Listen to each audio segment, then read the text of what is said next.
Good evening, everybody. Welcome back to the Silmarillion Film Project. This is session 6 of season 6 of the Silmarillion Film Project. Unfortunately, Dave Kell couldn't be with us here this evening. He is trapped somewhere in some horrible, godforsaken place with no internet, so he couldn't join us.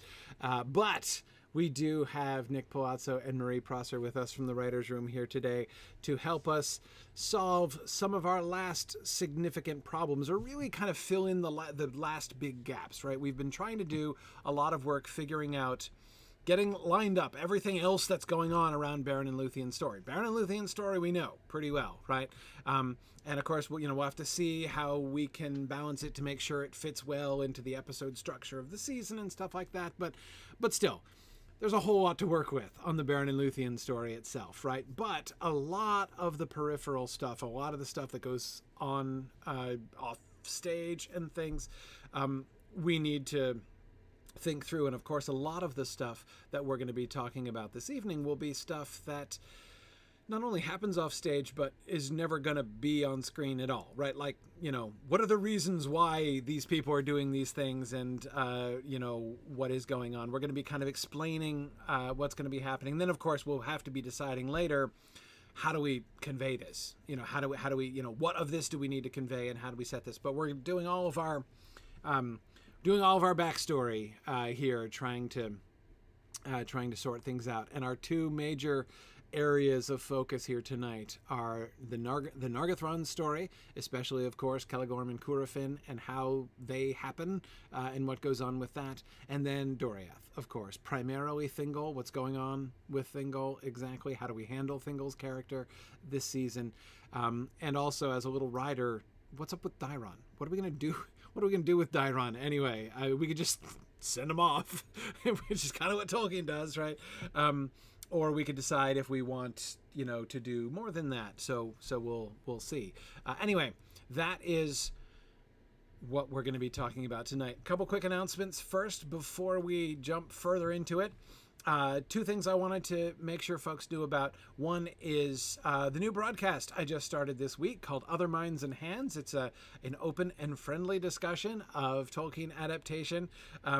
This, as many of you may know, I've been just receiving all kinds of internet love this past week. It's been just an outpouring of affection towards me personally from the Tolkien community that has been just heartwarming.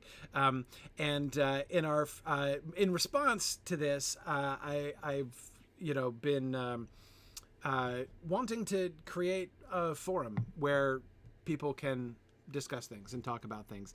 It's obvious there's a lot of fear, a lot of concern, and of course, most of you know that I'm being sarcastic. I've been flamed from one end to the next of the internet for the since last Friday. And I told the story as to how this came to be at our first session this past Wednesday of Other Minds and Hands. But anyway, the long and the short of it is, when I was, starting to find myself attacked and insulted all over the place, the first thing that I tried to figure out was who's doing this, right?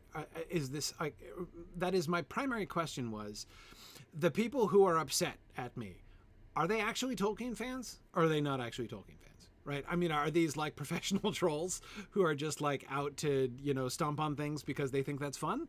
Or are these people actually concerned Tolkien fans?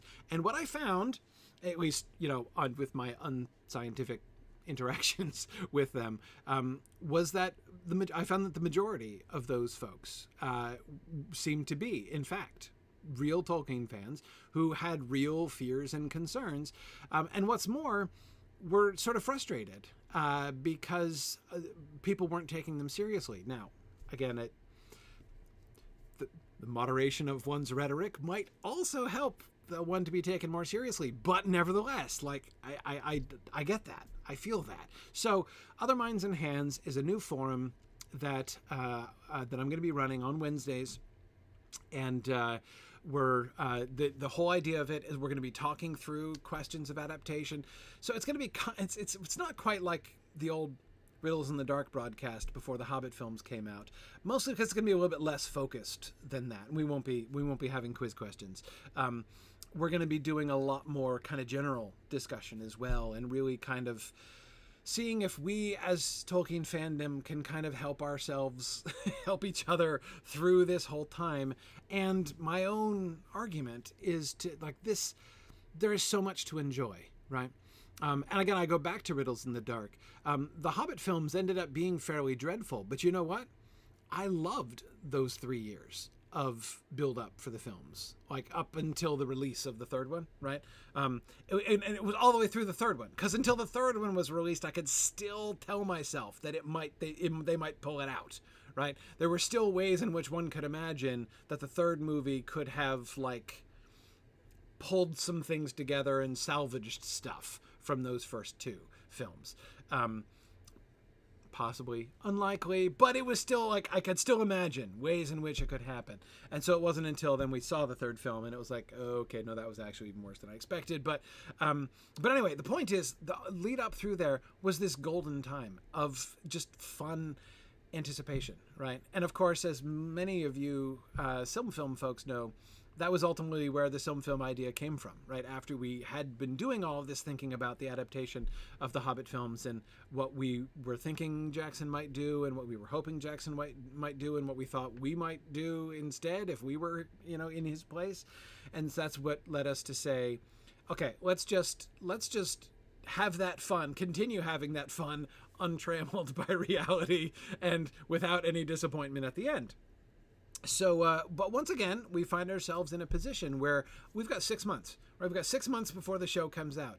And I don't care, like, it might, like, I don't think it looks horrible, but, like, it might be, who knows? Maybe it'll be horrible, right?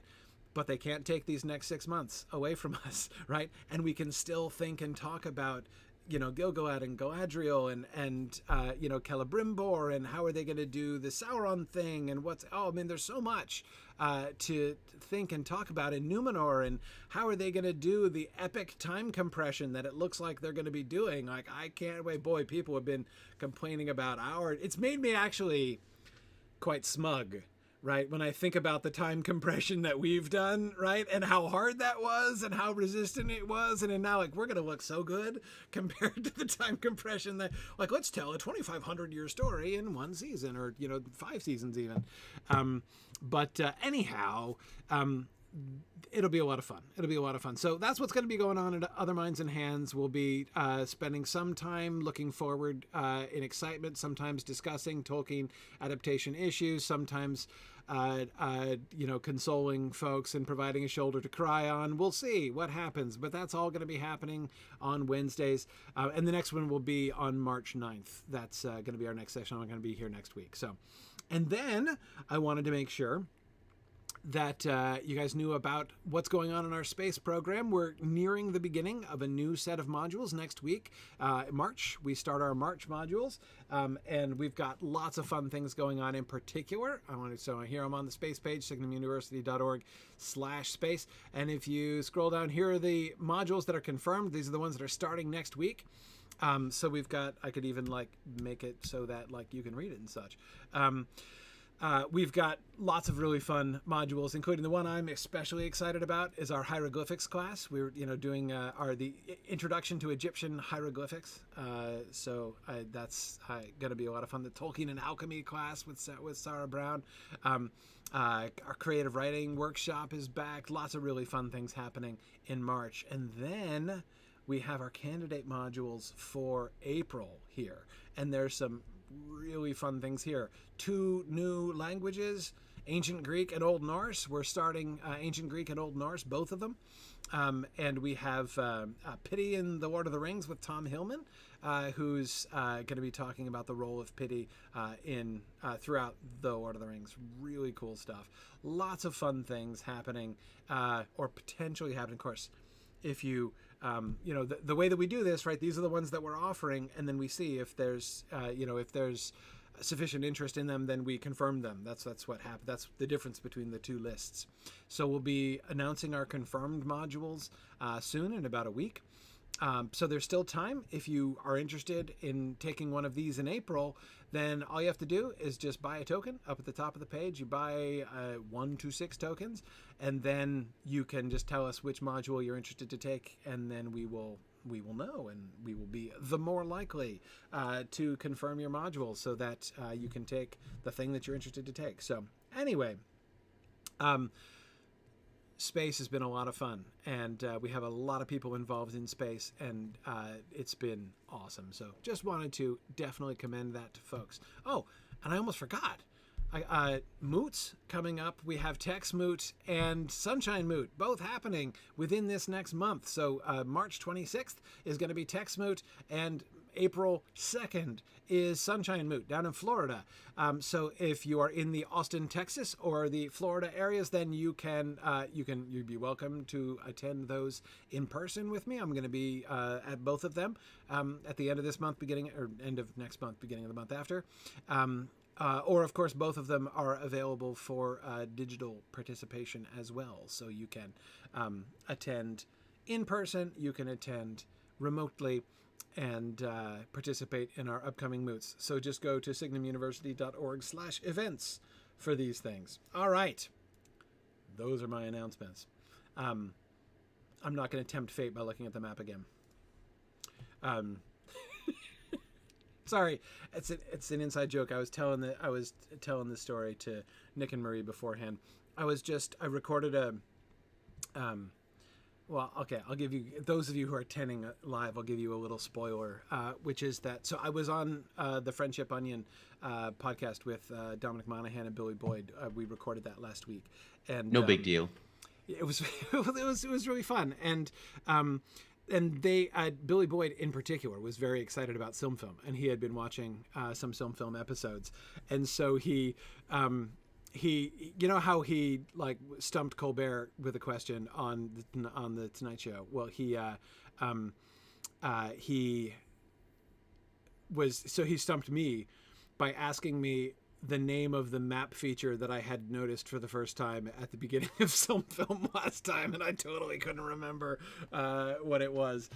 So anyway, that was really fun. So like, Billy Boyd watches film, loved it, asked me about it. Like, he brought it up in the podcast. He was really enthusiastic about the Film project. So if you I think the episode is going to drop next week, I think, the one that I'm in, and so you can hear him talk about Film there, because he was all about it.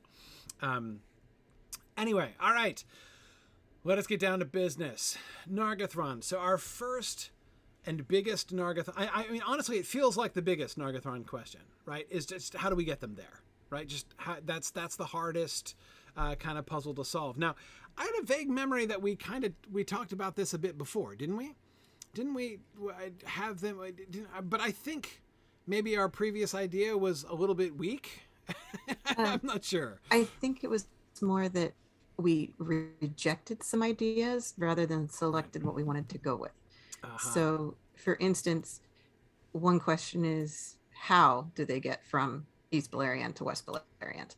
And by what route option is right. Exactly. Yeah. And so one option would be to go through Nargothrond, which would be like the fifth party to travel through there 2 minutes before Beren does. Right. So exactly, we're gonna have I think there was a lot of traffic desire in Nargothrond there. Right.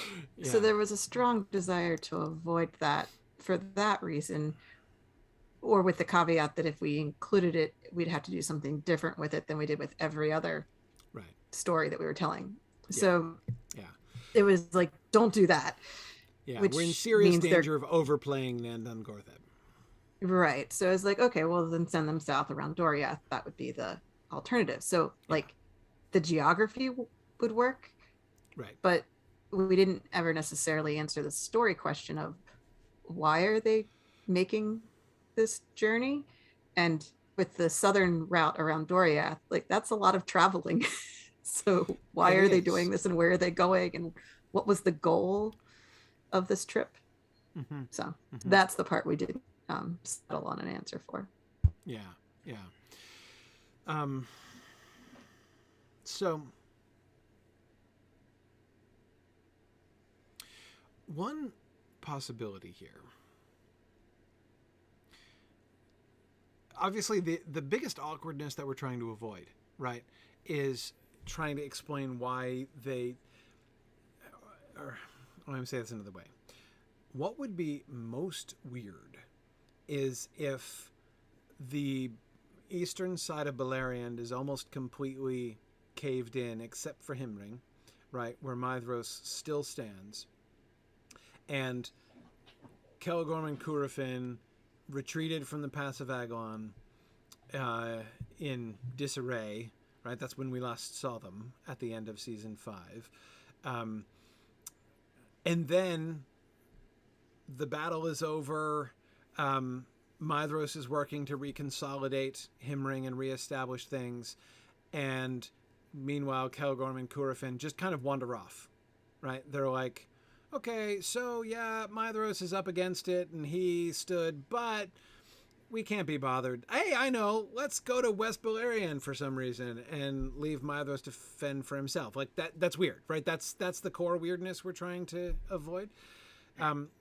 What if Maedhros sends them off? Because here's one other thing. There's been good communication between Fingon and Maedhros so far, right? I mean, the two. I mean, not very recently, right? Not since the battle, right? Not right that's now, right? Yeah. But that's the point. Like, before the battle, there was, because Ardgallen was an easy ride, right? Mm-hmm. So you just loop up north. Anyway, the point is, Maedhros and Fingon are the two most, they're the two endpoints of the Leaguer, right? And yet, and also, of course, the closest allies of the whole group, and they were able to stay in contact because of the way that the Feanorian cavalry pretty much had the run of Ardgallen, more or less, right? With some awkward exceptions like young Glaurung, etc. But in general, they did fine out there in Ardgallen. Not so much now, right? Now that is cut off. So you're Maedhros, right? You're Maedhros, you're there in Himring, you're trying to consolidate Himring. Do you even know what happened? Like, is Fingon still alive? Do you know? Now, we had that moment where, like, everyone, at the very end, right, with Fingolfin's battle, where everyone is, like, kind of peripherally aware that something major is going down, right? So he may have a sense. We've suggested that Maedhros, because Maedhros, as I recall, was included in that montage, right? The remote spectation of Fingolfin's duel montage that we were doing there. So their audience. Yeah, exactly. So Maedhros is going to have some vague sense of that, but what else happened in the battle? Like, is Fingon still alive? Does Mithrim still stand? Is Tol Sirion still standing? What happened to... I mean, Dorthonion is close enough. They've probably seen enough smoke that he fears the worst for Dorthonion. But even that... I mean, so... And he's not been able to get news. Because... So what else? So actually, although going south around the southern part of Doriath is certainly a long trip, these days it also doubles as the fastest, safest road over to the Allies, not just to stay coordinated for the future, but even just to figure out what the heck happened in the past, right? I mean, their information cannot be complete about even how the Dagor Bragollach went for people over on the Western Front, right? Now, I'm not saying we necessarily...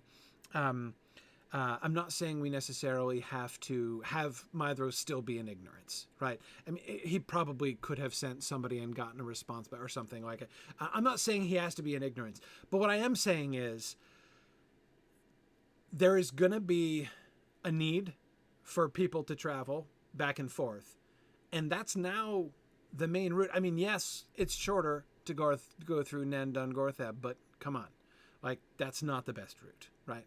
Better to go around the south of Doriath, even though it's longer, because you're, like, way more likely to survive and everything. So if Maedhros wants to communicate with Fingon and coordinate trying to pick the pieces up at all, he has to do it, by that route around southern Doriath, and therefore near Nargothrond, not necessarily through Nargothrond, but near Nargothrond. So if we think about it from that context, having Feanorian folks, right? Now we still have to come up with a reason why Celgorm and Curufin specifically, and when they do go that way, why do they stay, right, as they do? So that's sort of the next step. But it's just, the more I think about it, the more I'm realizing we actually don't need all that much of an excuse. They do need to coordinate, so like, hey, the Leaguer's broken, right? But like, how broken are we talking about here? And Maedhros is focused on reconsolidating, right? Maedhros believes, especially if we can handle the dragon issue somehow or other, right? But Maedhros first is, confirming Himring, and then he's going to retake the March of Maedhros and the Pass of Aguilon. I mean, he's gonna be working on solidifying things here. It doesn't seem to me that odd that he would therefore send his two brothers to say, why don't you go coordinate with the folks? A, check on them. B, coordinate with them to see, because they're probably going to need help, right? They're probably going to need help, and at the very least, we need to know what's going on. I got this over here, right? I'll work on resetting up what defenses we can over here in East Beleriand. And because, of course, also, they're not leaving with their armies, Celgorm and Curufin, right? Necessarily? I mean, do they show up with armies of thousands? They're leaving with their people because the Pass of Aguilon was overrun. So they're not without their armies unless they're leaving them with Maedhros. With Maedhros, which is what I'm thinking. What I'm asking is, how many people do we need? How many Feanorians do we need in Nargothrond, basically? Well, I'm thinking we don't want that many, right? Well, unless, because I've had in my head a building. So you remember right before the Dominion War in Deep Space Nine, when before they wound up in the big fight with the Klingons, when the Klingon fleet first shows up at Deep Space Nine and they start landing troops on the station, right? Yes. And they're allies, right? Like, the Klingons are the good guys, right? But there's this really uncomfortable situation. The Klingons are definitely more warlike than even the military people that run the station, right? And I feel like that would be a really interesting kind of scenario to have in Nargothrond. Well, I do agree that having more people would make it easier for them to take power, for sure. Mm-hmm. You're right, Anthea, that the Silmarillion does say that they swell the numbers of Nargothrond. It's true. But see, I can only see one scenario in which Celgorm and Curufin, with their fleeing armies and people, make a beeline from the Pass of Aguilon to Nargothrond, essentially, right? I mean, if they're just like, they're in flight with their people, they don't stop, they don't check in with Maedhros, they just go straight and they end up at Nargothrond. The only way they could do that is if they think everyone else is dead. Like, if they, they're not going to, fleeing the Pass of Aguilon is one thing. Traveling all the way down around, you're only going to vacate Eastern Beleriand. I mean, if they think Maedhros might still be alive, they're going to at least check, right? I mean, they're going to, that's got to. So I can't, I just can't get, that's the main thing I can't get behind. I can't get behind a straight path from the Pass of Aguilon in retreat to Nargothrond. They have to deal with Maedhros somehow or other. Like, they and Maedhros have to come to an agreement that this should happen. And I can't see Maedhros saying, oh yeah, it's fine. No, take all of your people with you into the West. Like, that's like, let's weaken the March of Maedhros by, like, at least a third, maybe half of its armies.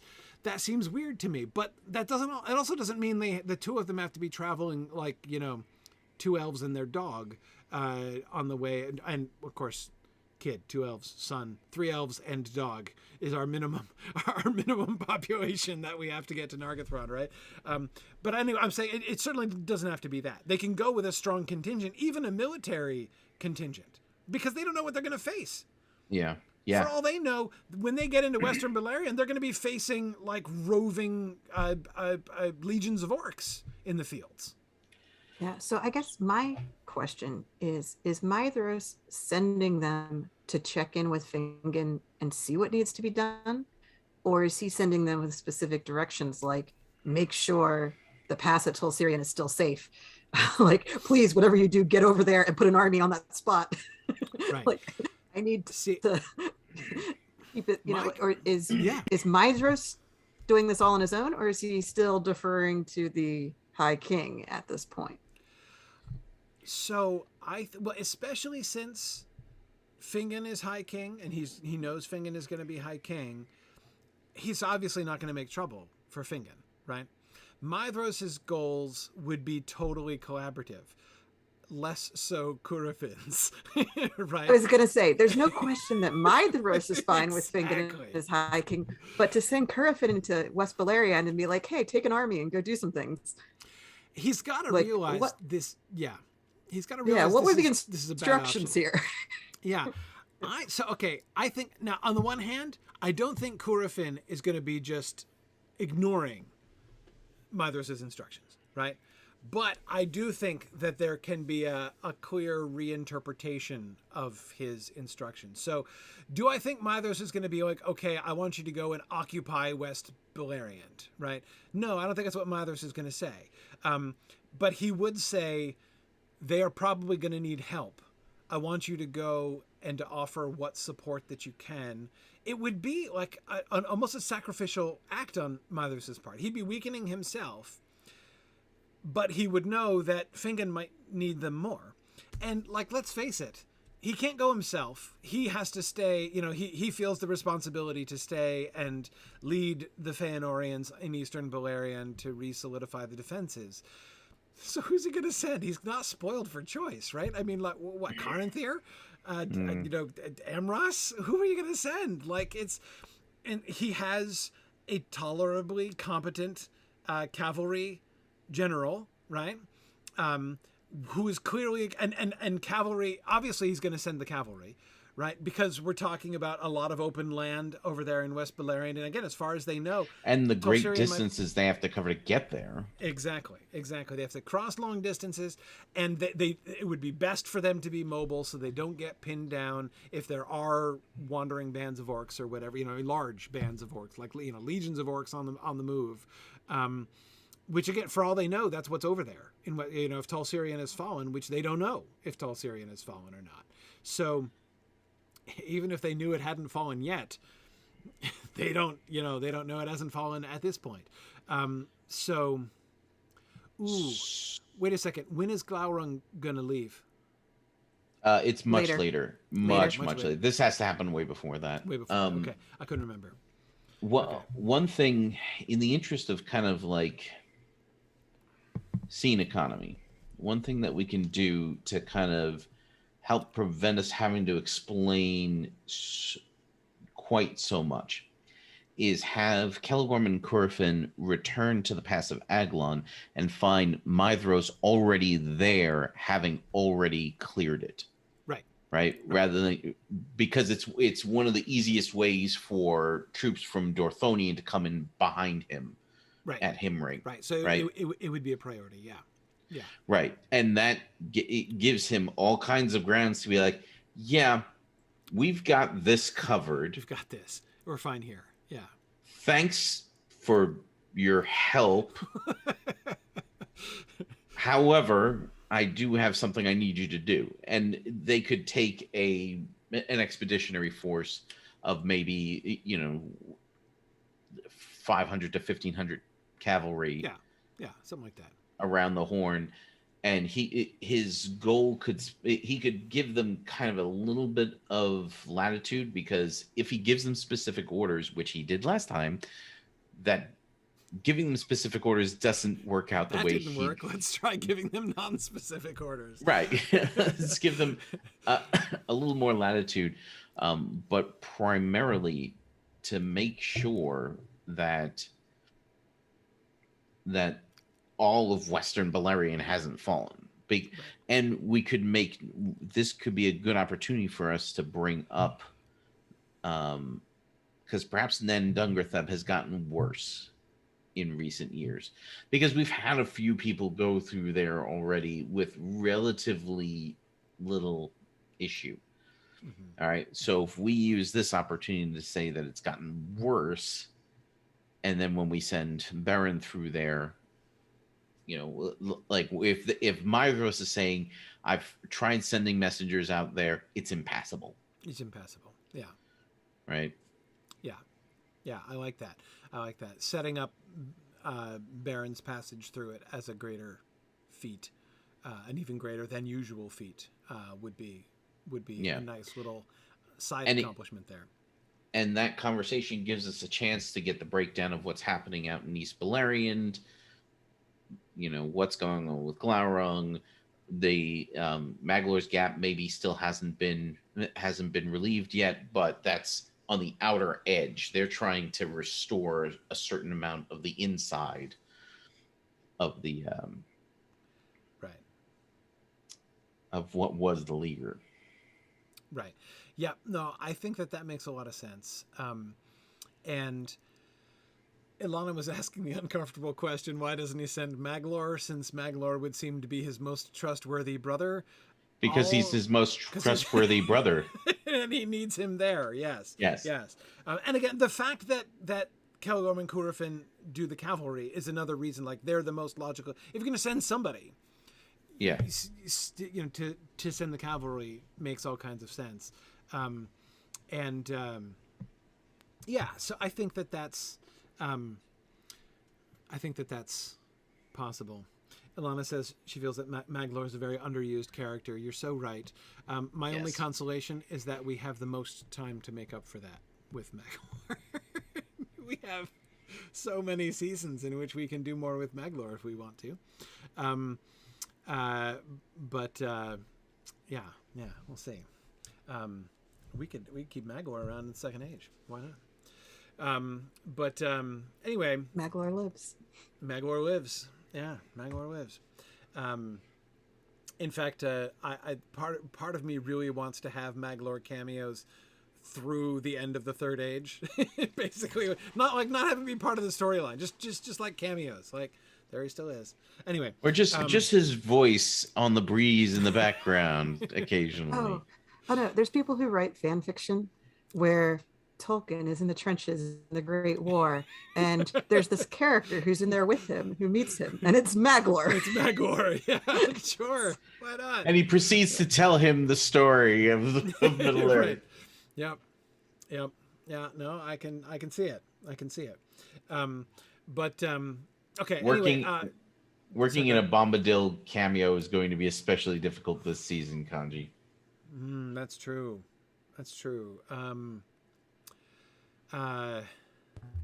We are going to send Sauron over the mountains to meet. I was just going to say that's it. Like, because Sauron versus Bombadil. Yeah, that would be that would be an interesting day. Exactly.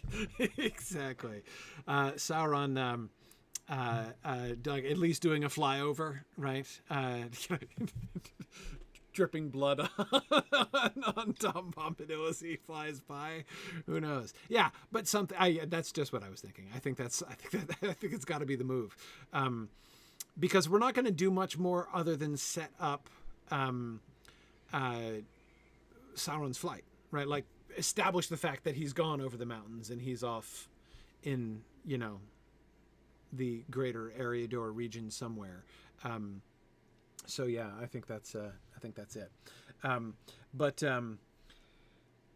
Anyway, okay. And yes, Kanji, it's totally cheating if we put the Bombadil cameo in the frame. Yeah, that's absolutely cheating. Yeah. It's not saying we can't put Bombadil in the frame ever. In fact, like, a whole Tom Bombadil frame,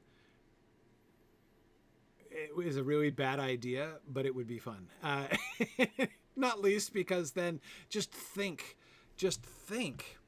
of all the Trochaic hexameter that Nick and Marie would get to write if that were the case. So anyway, just saying, it's a funny idea, but not a good one. Anyhow, so Celgorm and Curufin get sent on a vague mission of both like reconnaissance and relief to West Beleriand, right? And also to get them out of Magor's or Maedhros' hair, right, over there, because he's still kind of mad at them. And they weren't helping before, and he doesn't need them now. But they might actually do a lot of good. He's still he's legitimately worried about Fingon and if Fingon needs support. So he sends them over. Now, we're Celegorm and Curufin. Maedhros has sent them packing to go and... So wait, what are going to be Maedhros' exact orders? That's the thing. Are they going to check in with Fingon? Is he making sure that his brothers recognize Fingon as High King personally? Is that he can say that he hasn't heard yet from Fingon, the High King, and he can send them to Western Beleriand to determine what's happening. Now, here's the thing. Once Celegorm and Curufin reach Nargothrond, they get all the news they need, right? And they find that, indeed, Western Beleriand has not entirely fallen. Right. And so they feel like they have done their job. Yes. Once they get there. Yes. Exactly. The question is Tol Sirion still standing by this point? Because I kind of feel like it has to fall in the first episode. Me too. Right. But as far as they know, it's still standing. Like, but not when they get to Nargothrond, though. Yeah. I mean, that'll be the fun irony, right? Episode 1, Tol Sirion falls. Episode 2, or whatever, they arrive at Nargothrond, and everyone's like, oh yeah, no, everything's fine. Tol Sirion is still standing. And then it's not, actually. But... How would they not have found out? Well, it's a long ways. It depends on how... Nargithrond is very near Tol Sirion, and there's a lot of flat land in between. Miles. And anyone fleeing from Tol Sirion is going straight to Nargothrond. So they're going to get that news very quickly. So the only way Celegorm and Curufin show up and are told everything's fine here is if the refugees from Tol Sirion start like pouring in the next day. So it probably would look overly convenient if we did it that way, and might be better if they actually try to go really back to back. Right. So if we actually send them up to Tol Sirion so that they're arriving too late to prevent Sauron taking the tower, and they run into Orodreth at that point. Yeah, I could kind of see Orodreth talking Celebrimbor and his father and uncle into escorting the remaining civilians, because presumably most of the soldiery of Tol Sirion perished in the attack. And though I would think a side effect of Sauron's necromantic siege warfare technique would be probably more survivors than usual, because many will have run away, with with the whole, investing the place with terror. It's fair. They're not like murder ghosts. They're fear ghosts. Right. Yeah. So there would have been a panicked flight from Tol Sirion. But in any case, you're absolutely right that I really like the idea of Celegorm and Curufin essentially rescuing Orodreth. And it also makes it more Orodreth's fault because he's invited them to Nargothrond. Yes. And it sets up a sort of and of course fits obviously with the Celebrimbor Orodreth friendship that we've already established, right? And that also kind of diffuses any kind of apparent political machination involved, right? I mean, there's all kinds of perfectly good and positive. There's Celebrimbor with genuine goodwill, right? Looking to help and rescue his friend. They've accomplished something real. They get back to Nargothrond and are welcomed as heroes by the people of Nargothrond, right? Yeah. Look at what these people are. Gosh, aren't we lucky that Celegorm and Curufin came over here, right? And they saved the day. And now all of these people who now, P.S., also now live in Nargothrond owe them their lives, right?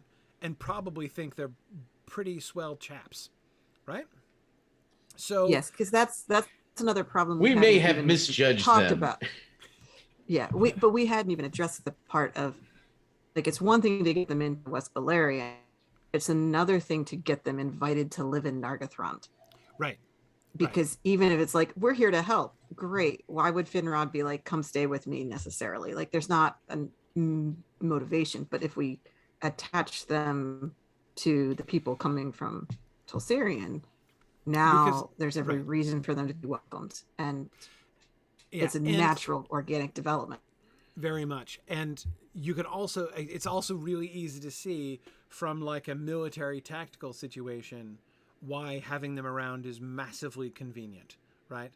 Because they all know Tolsirian has just fallen, right? The gates to West Beleriand are now wide open to the orcs. So, what's the future of Nargothrond? The Forest of Brethil is obviously in danger. All of the lands north of Nargothrond are going to be overrun by the orcs. So what are they, the Nargothrondrim, going to do? I always have a really hard time pronouncing that word properly. What are the Nargothrondrim going to do? They're going to like what do we just? But they don't have cavalry, right? What are we going to do? Sit here and wait in Nargothrond and hope they don't find us?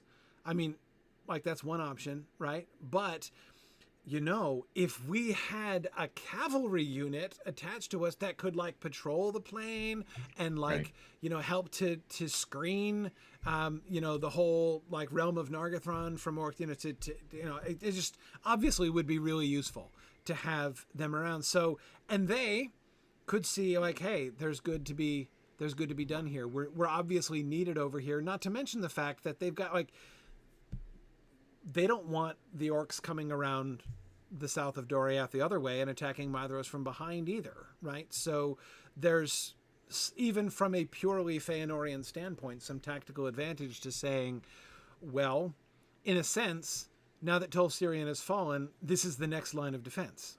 Nargothrond is the next line of defense. Right. Nargothrond and the Fens of Sirion, right, as you can see below Doriath there, like we want to keep, if the orcs are breaking through now, right? Morgoth's forces can get through Syria now, Tolsirian anytime they want. So, all we can do is hope they don't go through Nandungorthad, because that place is like, the orcs aren't even going to be able to do that. But if we can contain things here, so there's all kinds of like perfectly, humanitarian and tactically sound, strategically sound reasons for them to say, well, Maedhros sent us here, and we're now. This is not us skulking down, in southwestern Beleriand as far from Maedhros as we can get. No. This is us on the front lines, right? Yeah. Defending the the soft underbelly of the defenses of the Feanorians, essentially, from the orcs that now have free range down into this area. Meanwhile, so it makes all kinds of sense. Yeah. Meanwhile, Curufin has to be thinking, and this is a much better place to run than the Pass of Aglon. Yes, absolutely. Because of course, and Marie, I know this is a big thing of yours, Curufin has not forgiven his brother for giving up the High Kingship, right? So Curufin still fancies himself High King, right? Or, would like to be High King. And so seeing an opportunity to say, like, now he's got Zoradreth and there's there's Zoradreth and there's Finrod and there's him. Obviously, remember we defined High King as primary military leader of the Noldor, right? Totally him here, right? He's not dealing with Fingin yet, right? But he could certainly imagine a time when, if he is instrumental to solidifying the defenses of and establishing this like new military leadership of West Beleriand, that's a significant step, right, towards reclaiming the rightful position of leadership that Maedhros, abdicated when he let the High Kingship pass. Anyway, I think that seems to me to like fit his political goals, and also, by the way, does not make him, Marie, I know that one of your concerns has always been like, we cannot have even Celegorm and Curufin just being, yes, mustache twirling villains throughout this entire thing. They need to have motivations that at least they can convince themselves they're doing, what is for the best. And one can easily see how this Luthien viewing them as mustache as twirling villains. Right. From her viewpoint and her perspective, they 100% are that. Yeah. But, again, we're not trying to actually make them good guys with blameless motives. But they can't be just acting irrationally. We can't have them going around Beleriand being like, what evil may I perpetrate today? Like, that's just not okay. It doesn't make any sense. The Feanorians aren't like that. And with the whole High King thing, it's just, we've denied Curufin so many aspects of that. Like, it's one thing when Mithras conceded, but at the same time that Mithras recognized Fingolfin, Curufin was running around trying to get Finrod on board, because like, if I could get Finrod in our camp, then we would have consolidated power. So like, he was all like, if I can just get Finrod.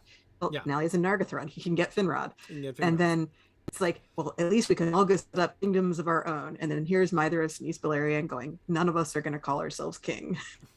And Curufin's like, I can't even be king of the Pass of Aglon. What is this? Right. I feel very cheated. Yes. This is not how he was hoping this would go. That's right. Finrod gets to call himself king. Finrod has this whole huge land. I mean, we were all promised realms of our own. Where's the realm? Right, exactly. Come on, where's mine? Exactly, where's mine? But again, this, thinking about it in this context, even the usurpation of Nargothrond down the road can be from a Curufinian perspective. That would be the adjectival form, maybe. From a Curufinian perspective, would still be not only defensible but perfectly sensible, right? Like, somebody has to lead, right? And what Finrod is functionally abdicating right here, right? I mean, he is stepping down and going off on this solo journey. From a strategic standpoint, this is foolishness, right? We're not gonna, like, we could go in force, like we could bring the whole cavalry with him to support him in Beren. But what, seriously, what are we gonna all go knock on the doors of Angband? Like, that's the plan? That's a terrible plan, And how is the cavalry isn't going to help them when they get to Tol Sirion either? No, it's not. So, again, you could even see how that whole situation, Finrod is acting irrationally in fulfillment of some mad oath he took. I mean, who does that? What a moron. So anyways, there he goes, right? Fulfilling his oath and doing dumb things. Meanwhile, somebody's got to stay around here and pick up the pieces, right? Somebody's got to keep this place together. And it's finally Curufin's time, right? It's finally, he is the leader that Nargothrond obviously needs at this moment, right? He wouldn't have and didn't attempt to displace Finrod himself, right? Even though he has probably been, even with Finrod, basically sort of establishing himself as the one who's kind of the military commander of the region, right? He's probably making steps in that direction. Again, I'm trying to rule Nargothrond, right? He's not calling himself the Lord of Nargothrond, but he's not a subject of Finrod either, right? He's not like swearing fealty or something like that. He's not merely a captain of Finrod's armies.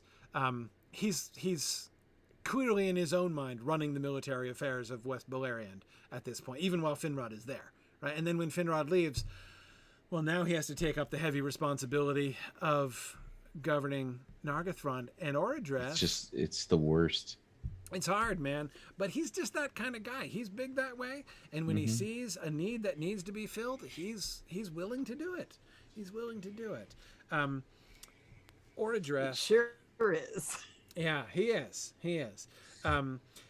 Orodreth will recognize that Curufin is a better military leader than he, more experienced than he, right? Orodreth's deferring to Curufin, both out of courtesy to the one who saved his life and out of respect for an elder, and his superior martial experience makes all kinds of sense, right?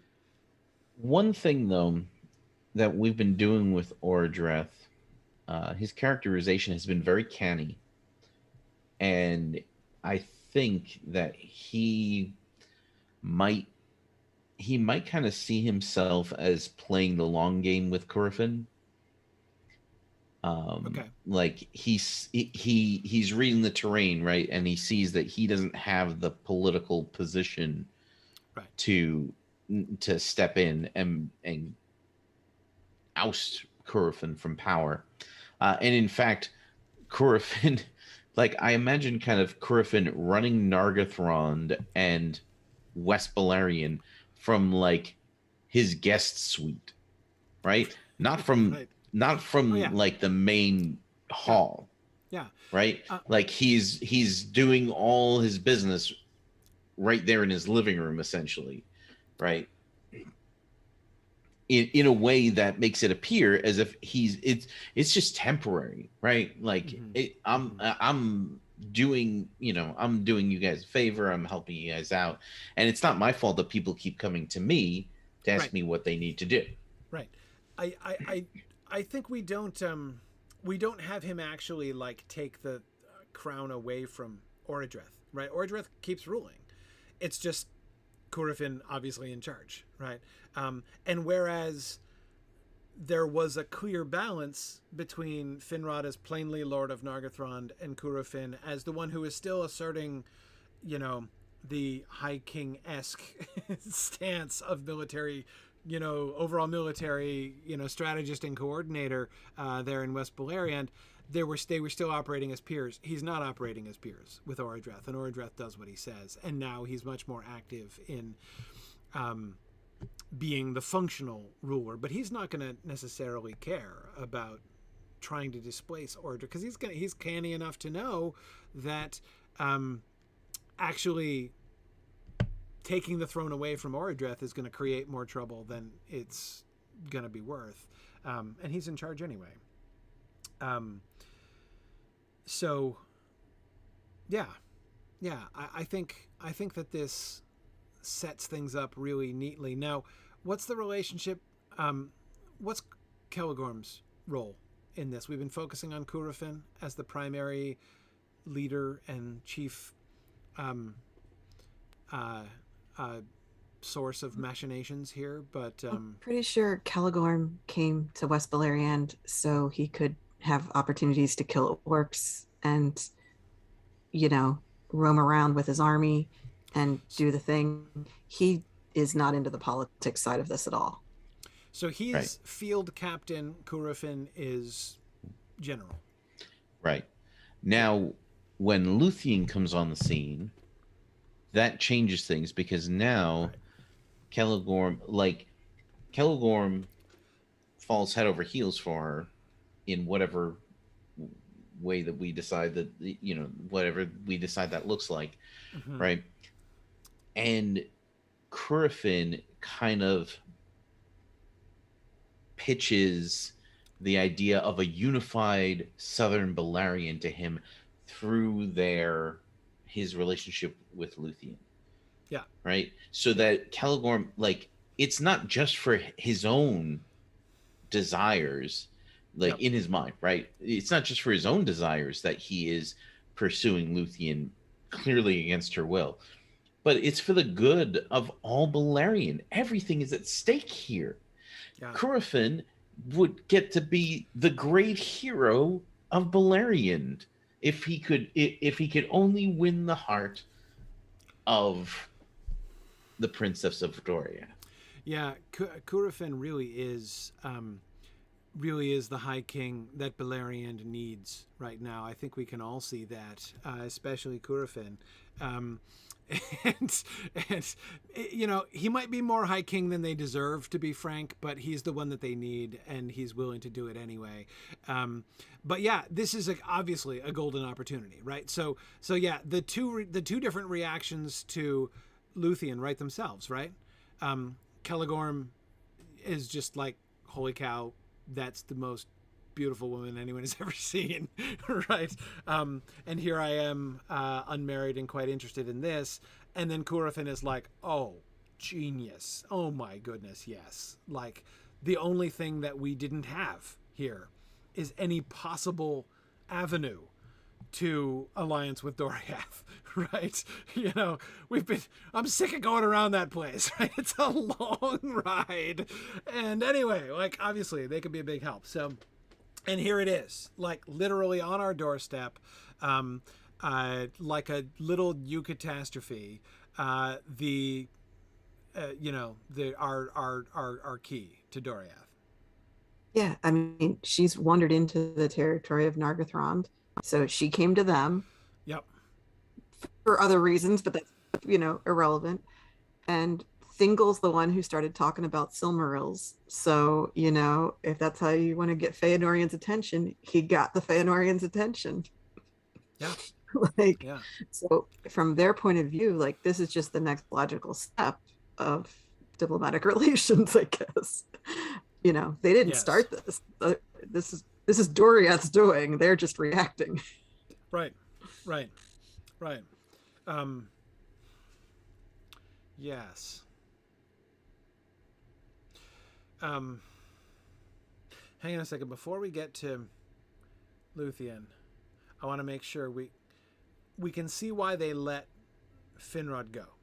Because again, this is clearly foolishness, right? If Finrod needs to go and fulfill his oath, then fine. If some want to go with him, that's okay too. That's in their power to choose. But obviously, like, seriously, what are we going to send the whole army? We can't send the whole army, right? We have to protect West Beleriand here. He would probably not even see what. I mean, he could very well even convince himself that he was not betraying Finrod here, right? I mean, he's not helping him, obviously, but he's like, Finrod is doing what he's doing, on his own, right? Finrod made his own choices. And I'm just trying to think of, after Finrod leaves, we established how, okay, right, Ordreth takes over and why Ordreth would defer more to him.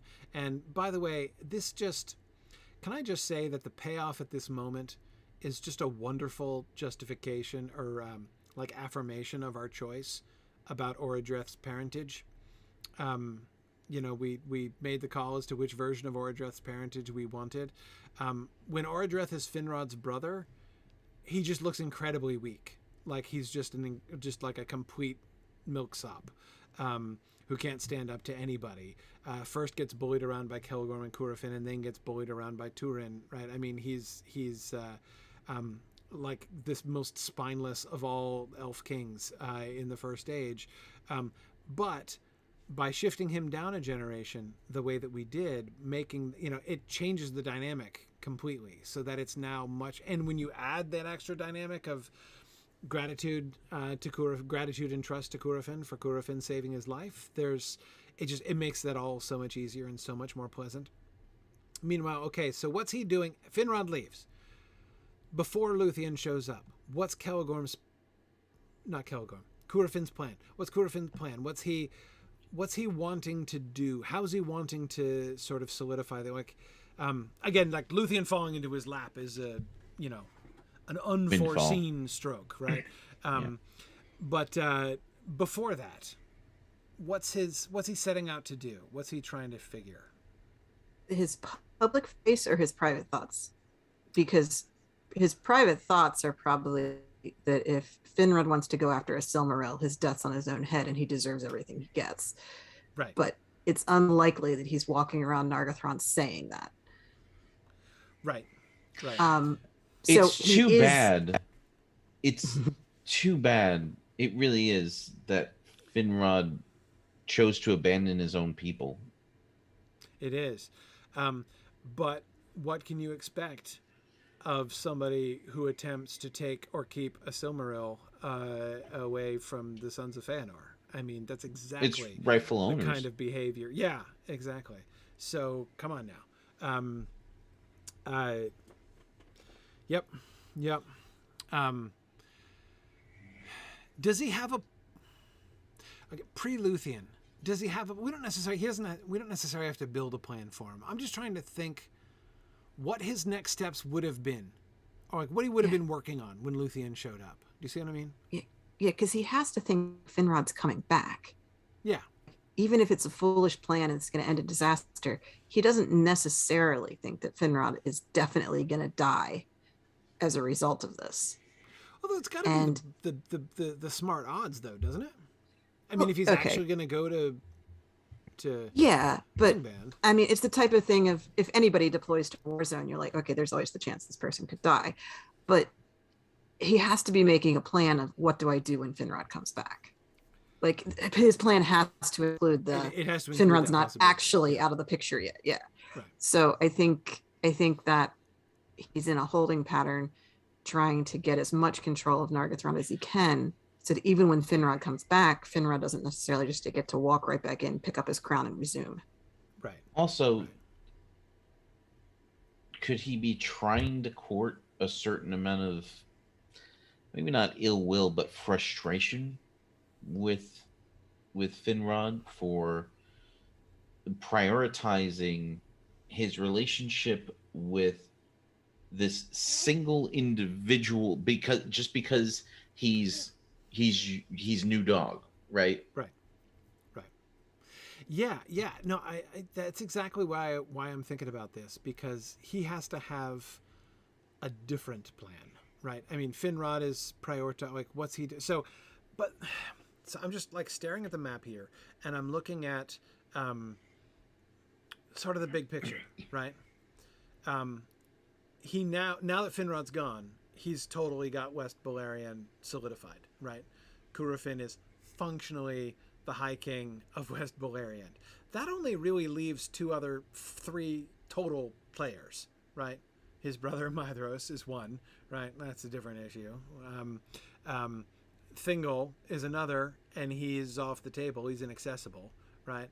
And the other is Fingon. That's it. That's the only one that's left, right?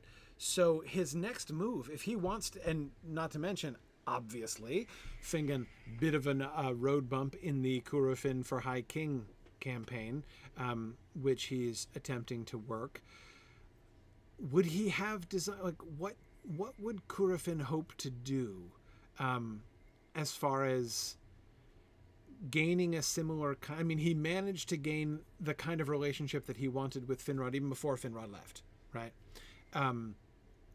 How can he establish himself as, again, like High King, essentially, get Fingon to defer to him, right? That that surely would be his goal, I think. Would he have any plans to retake Tolsirion? That's the obvious move. Because that's a tower built by Finrod. That's the linchpin. If he could reclaim that, yes, Fingon would have to listen to him. He would. Could he be trying to court Fingon for a joint attack on Tolsirion? Like, the only thing I want to make sure of is that we don't create the situation where we're hinting at a larger story with Fingon that gets aborted, right? Right, because it's certainly not going to happen. No, I'm not necessarily saying that we go into any details here. What I'm thinking is Luthien's going to burst onto the scene and change his plans in this totally unexpected way, right? Right. But there has to be some, there has to be some plan. He's not just like, no, I run Nargothrond and my evil schemes are complete. Like, it's clearly not, right? So there has to be, now, and so, like, as far as what is actually said on screen, there need to be very little evidence of this in truth, right? I could imagine maybe one line or something in which, like, he's talking, and when he's explaining about the alliance with Doriath. No, the way it would come up is after Finrod gets captured and imprisoned in Tolsirion, Curufin has to ditch his plans to attack the place. Right. And that makes him a lot more culpable when they don't go rescue Finrod. Because if he was already planning, like, this is in theory how we could one day retake Tolsirion, and he's like, let's just shelve that and leave Finrod in dungeon there. Yeah. Okay, hang on. I've got it. Okay, so plan A is Operation Tolsirion. I mean, Nick, you're right. Clearly, that's the only... it's like the next military objective for the good guys on the whole western side of Beleriand, right? We got to solve the Tolsirion problem. So, plan A, let's try to take Tolsirion.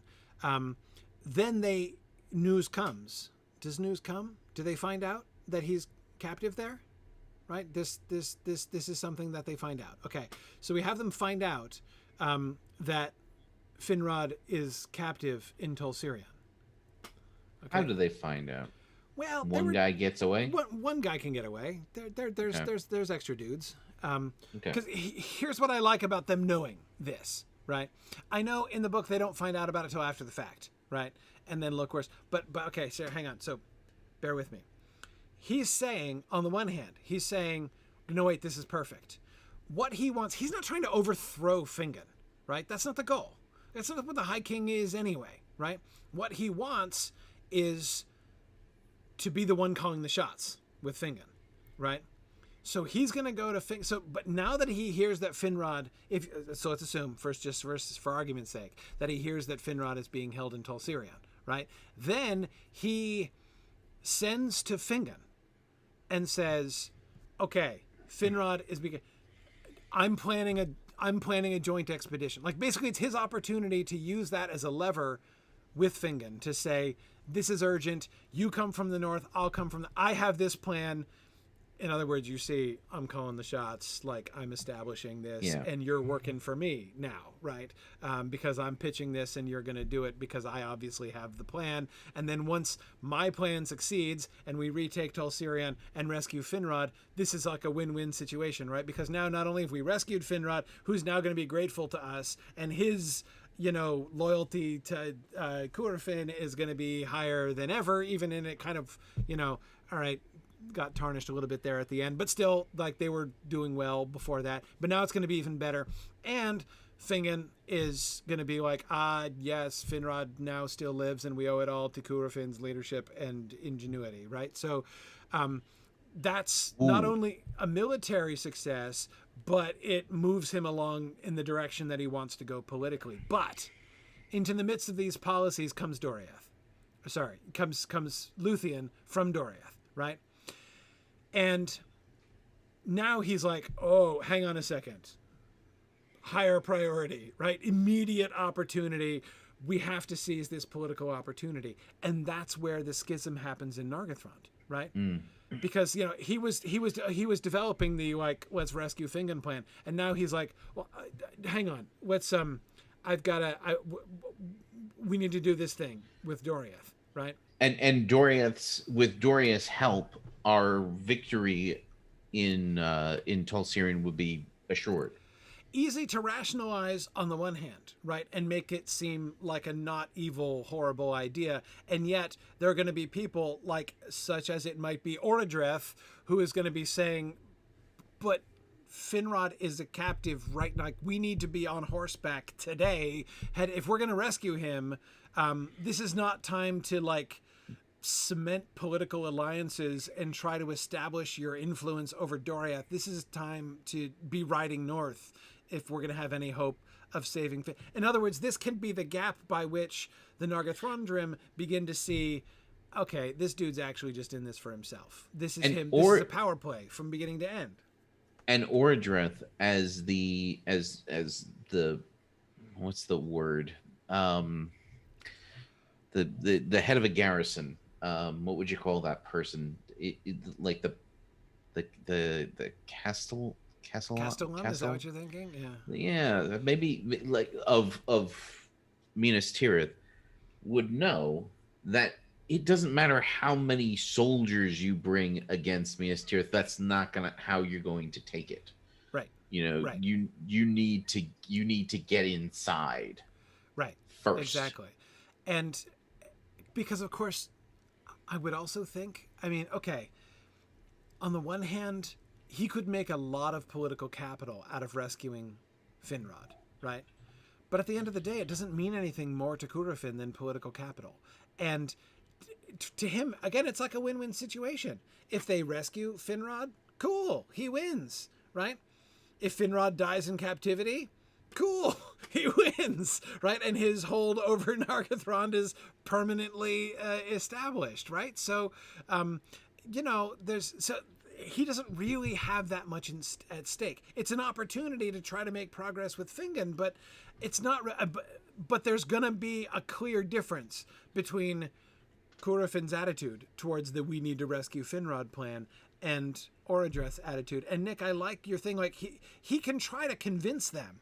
Oh no, like trust me, negotiating this complicated situation with Doriath is key to the success of rescuing Finrod, and Orodreth is going to be like, baloney. It's not at all related to that.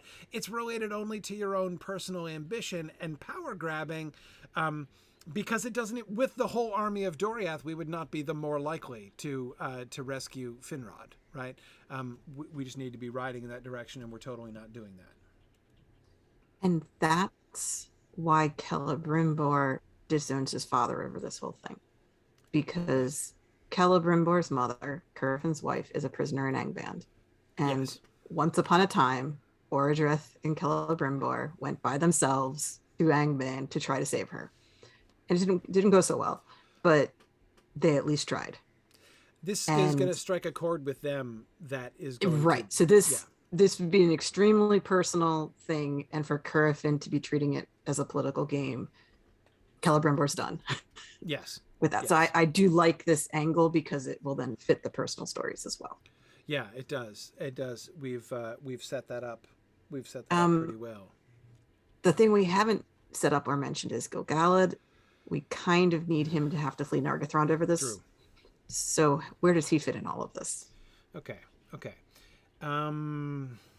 Where does he come in?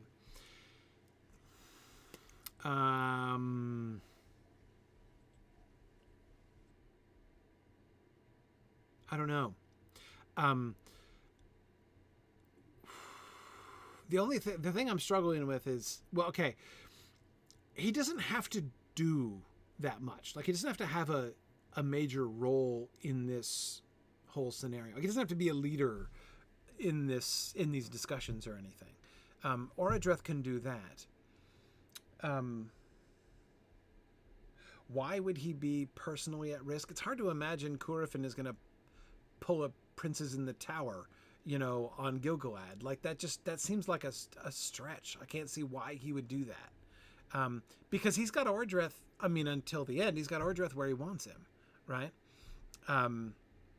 And the point at which he ceases to have Orodreth where he wants him is the point at which Curufin is himself going to get kicked out of Nargothrond, right? And therefore cease to be a threat to the people, to like Gil-galad if he were to remain in Nargothrond. So, what if Gil-galad's too much of a hothead though? Like Orodreth is on to Curufin, but he doesn't have the ability to push him out until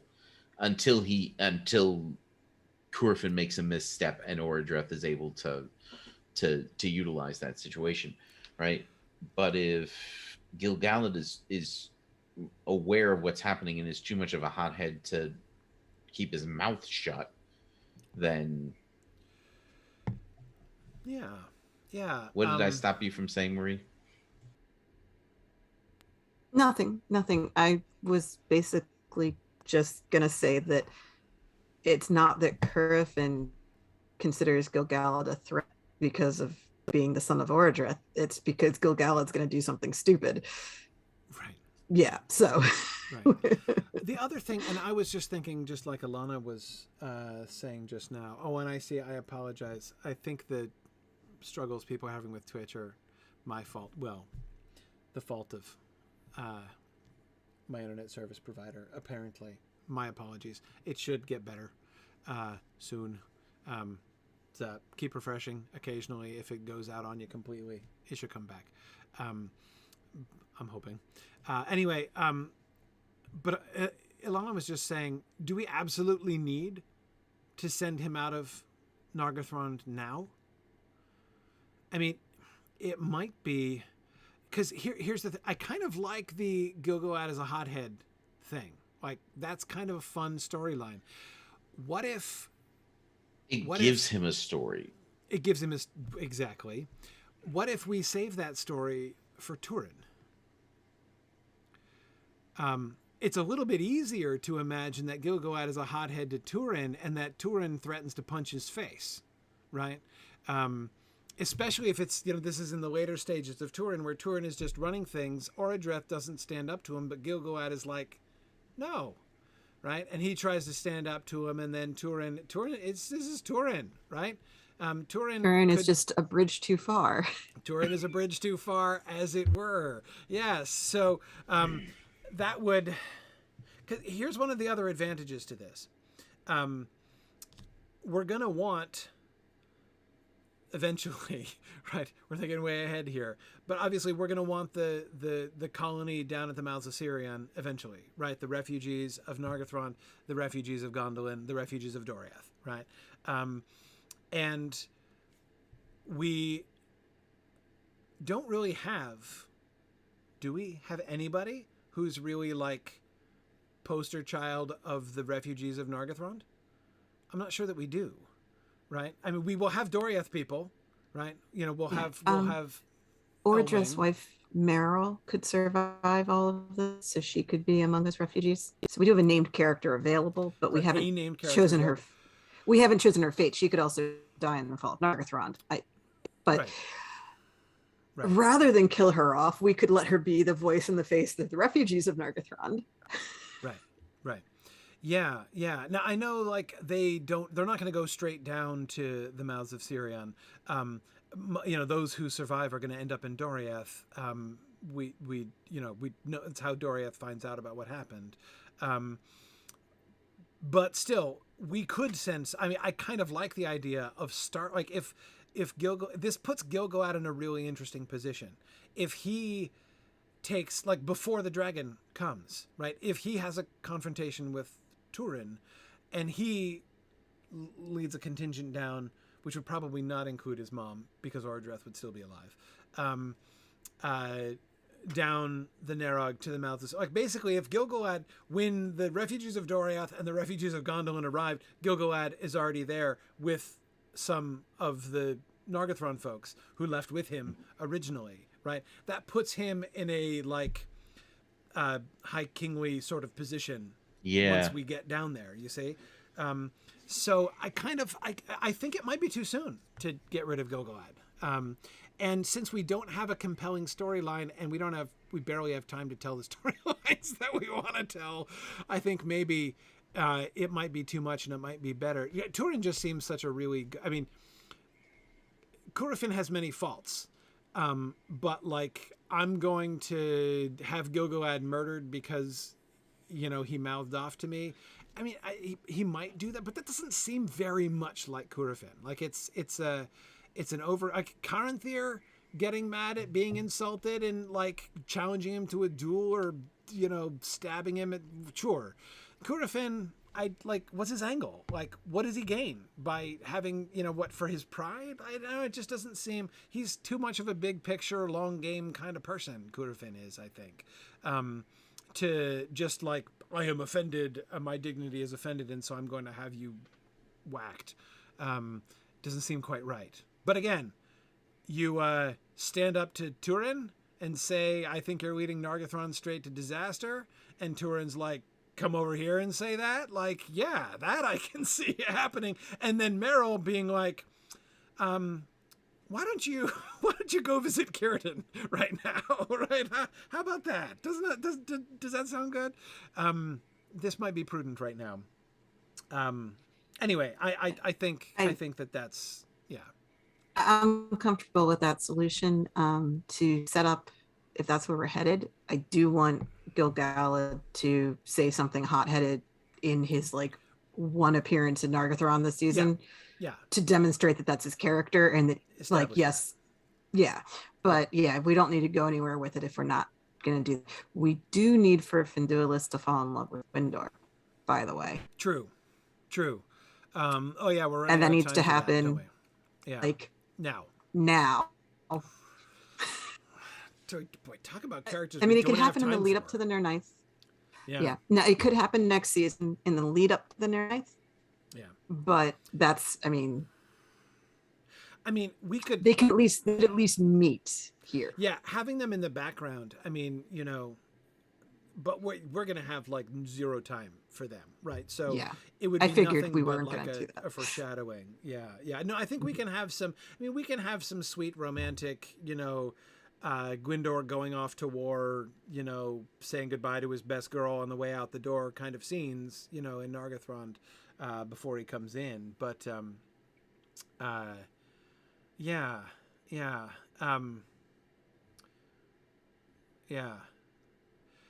Ilana, I kind of like the idea of having Gil-galad be mates with Gwyndor and Guilin. That would be fun. Except then Guilin's already captured. Oh yeah, he's already captured. That's right, he's already gone. So Gwyndor could decide not to join Finrod on his little expedition this time, even though he was there when Guilin was captured, and his reticence could be explained in some way, even if it's just Finduilis is really pretty and he'd like to hang out with her for a bit. Like, whatever his reasoning is, he doesn't go with Finrod this time around. Yeah. So yeah, maybe that's the appearance that Gwyndor makes, is not joining Rod, and that shows that Finrod does not have the support of his people, because Gwyndor should have been one of his main guys. Right, exactly, yeah. Oh, and just because I see we're having a little discussion over there, the main reference to refugees from Nargothrond is when they arrive in Doriath. Like, that's how Morwen and Thingol learn that Turin was there, is when the survivors of the sack of Nargothrond arrive, and many of them arrive in Doriath, but it doesn't say that they all necessarily go to Doriath, but some do go to Doriath, and that's how they discover that, like, oh yeah, it was well known before the end that Turin was that the Mormigil was Turin. Anyway, so yeah, we don't have to have a wholesale slaughter of everybody there, not to mention the fact that we're talking about a dragon invasion. I gotta think there's more than one exit to Nargothrond, right? So like, dragon comes in the front door, you get out the back door, right? I mean, that's kind of, I think they probably do drills for that kind of thing. Probably not, but anyway, this is the dragon escape drill. The dragon escape drill, right? Come on, that in schools in Nargothrond they do that like every decade or so. Well, or at least Meryl would have started doing it after the bridge was built. But anyway, okay. But that's this is like what, season 8, 9 stuff that we're worrying about here right now. But yes, okay. So, but I think so. If we save Gil-galad, but I agree, Gil-galad does need to show up on screen, and he does need to demonstrate his hot-headed tendencies so that we can remember that when we meet him again. Gil-galad's a firecracker. I like that. Okay, so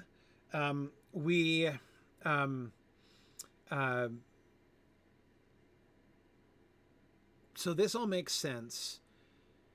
Celegorm. Tell me a little bit more about Celegorm. On a scale of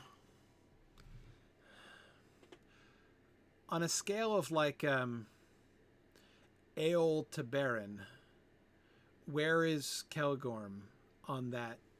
Like, because we can't go full out romantic lead with Caligorm, but at the same time, we don't want to go all like skeezy rapist with Caligorm either. Like, he needs to be somewhere in between those 2 points. How exactly? I mean, she's obviously not into him, like that we know, right? Mm-hmm.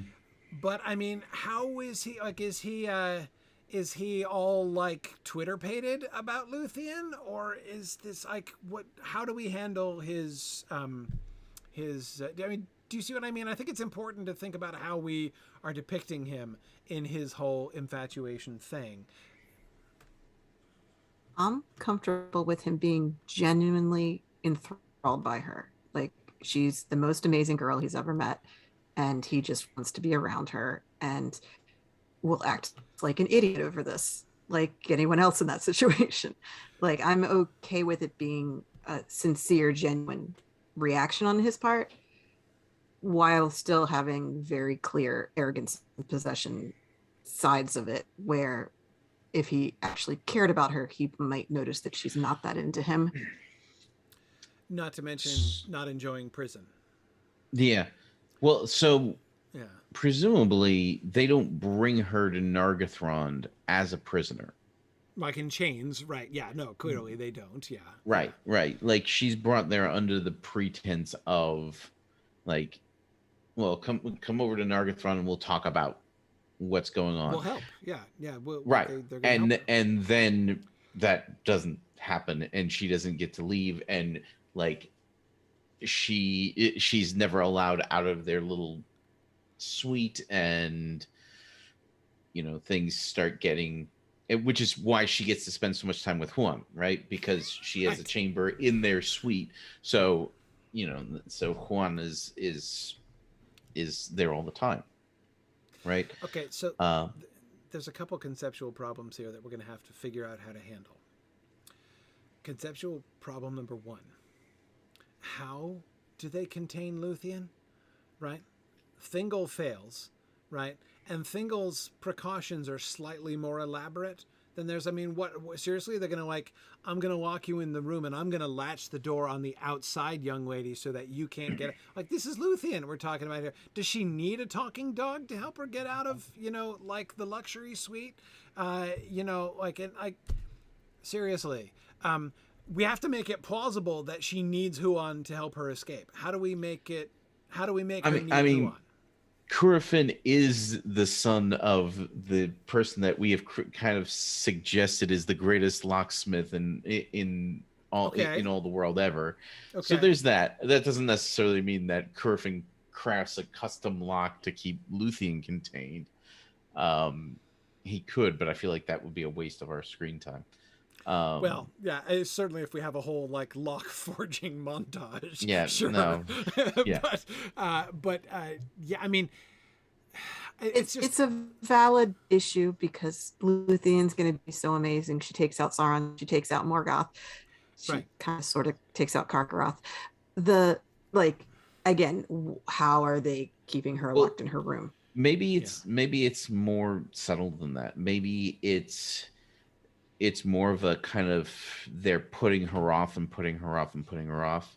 Like, yeah, we're absolutely going to, and Caligorm could even tell her, look, if you really want to go after this human dude, like, I'll go with you. I will be right there. I can't just let you go off into the wilderness all by yourself. That's crazy. Right. But this expedition never materializes. And it keeps not materializing. Okay, so she's more impatient than under house arrest. Like, is there no house arrest at all? It's kind of, well, it's what I'm imagining is kind of like, in Empire Strikes Back when Han Solo and Leia are in Cloud City. And like, there's this very kind of uncomfortable situation, but Lando comes in. He's very complimentary. He's very, he's very nice to them, right? And she, like, Leia is livid, Yeah. Well, before Lando walks in, she's talking to Han, and she's livid with him, Right. right? But Right. when Lando walks in, she's much more measured because she's kind of dependent on this guy. So Right. she's too good a politician to not recognize that she can't just start screaming at this guy. Yeah. Yeah. I right. Right. I, I can see that parallel, especially if she's gonna be, there's gonna be guards and stuff, right? There's gonna be people there to like protect her and stuff, right? And they're all Feanorians. Now, again, we've not yet seen her put all of Angband to sleep, right? So we don't know that that's in her tool set yet, right? Um, and people could, of course, ask after the fact, like, whoa, if she could put all of Angband to sleep, why doesn't she put, like, the two Feanorian guards to sleep and just walk out? But there are answers to that. Anyway, Right. Whether or not she has her cloak on her person is apparently relevant to her abilities there. yes. So what we're suggesting is that it's not like she got to Nargothrond, they threw her in the dungeon and locked her in, Right. and then Huon let her escape. We're going with the idea of she goes there, it's like, okay, we're going to go rescue Beren. And they're like, yeah, we're totally going to do that. First, we need an alliance with Doriath, and then this, and then that. Right. And she's sitting there. Finally, she's like, fine, Huon and I are going to do this. And she takes the dog and goes, essentially. Right. As JJ just said, Huon's not really necessary for her escape. He's just there to dog spleen things. Yes, exactly. It's Huon who's like, okay, this isn't going to happen, right? They're just delaying things, and I mean, yeah. So Huon says, if you want to help Beren, you need to go now, right? And I will take. Does Luthien even know that they're sending letters to her dad saying that they want to marry her? She probably thinks that they're sending letters recommending an alliance so that they can storm Minas Tirith together. Does she think this is a military thing and doesn't even realize? Right, but No, does she not even know that I don't think that there was a proposal from Celegorm? Yeah. Nope. Oh, Celegorm wants to talk to her dad first. Just a perfectly reasonable thing to do, right? Exactly. Okay, Celegorm could be talk to the convinced girl's of that dad, anyway. then you propose. Exactly. Yeah, Exactly. first she's going to straighten it out with her dad, then he'll propose to her and explain how this is going to go. Exactly. That'll work out splendidly for him. But of course, the Splendidly, yeah. letters that Curafin is writing is something along the lines of, so my brother Celegorm is marrying your daughter, and we think it would be great for us to use this opportunity to craft this great alliance of Southwest Beleriand, and and make sure that we have peace for all time and all all that good stuff. But don't worry, we're keeping your daughter very safely Super under safe. Guard so that nothing bad could possibly happen to her. She is safe with us, and you don't have to worry about her escaping. I know that her you getting lost into her. any trouble. Yeah, exactly. Yeah. I understand the difficulty that you must be under, having lost your daughter who escaped your watchful care. But we have it covered. We Feanorians. Yeah. We can handle this. We get stuff done here, and we've got things secure. And this is now Celegorm. Okay, but I'm coming back to Celegorm here. Let's work backwards with Celegorm. Okay.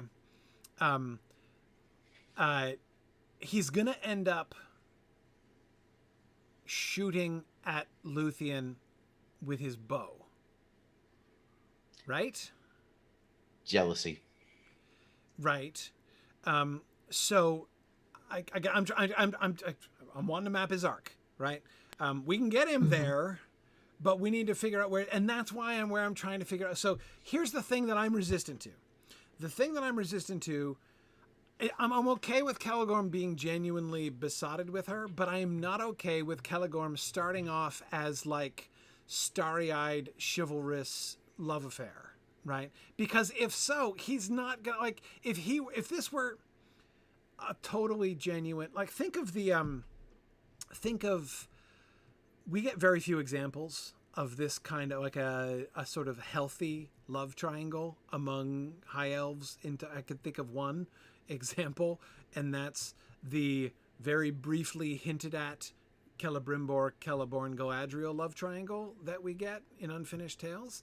And what we see there is that Celebrimbor was a good loser, right? That he's like, they all like came to a mutual understanding, and Celebrimbor's like, okay, you choose him and not me. I think we could have been something, Galadriel, but it's fine.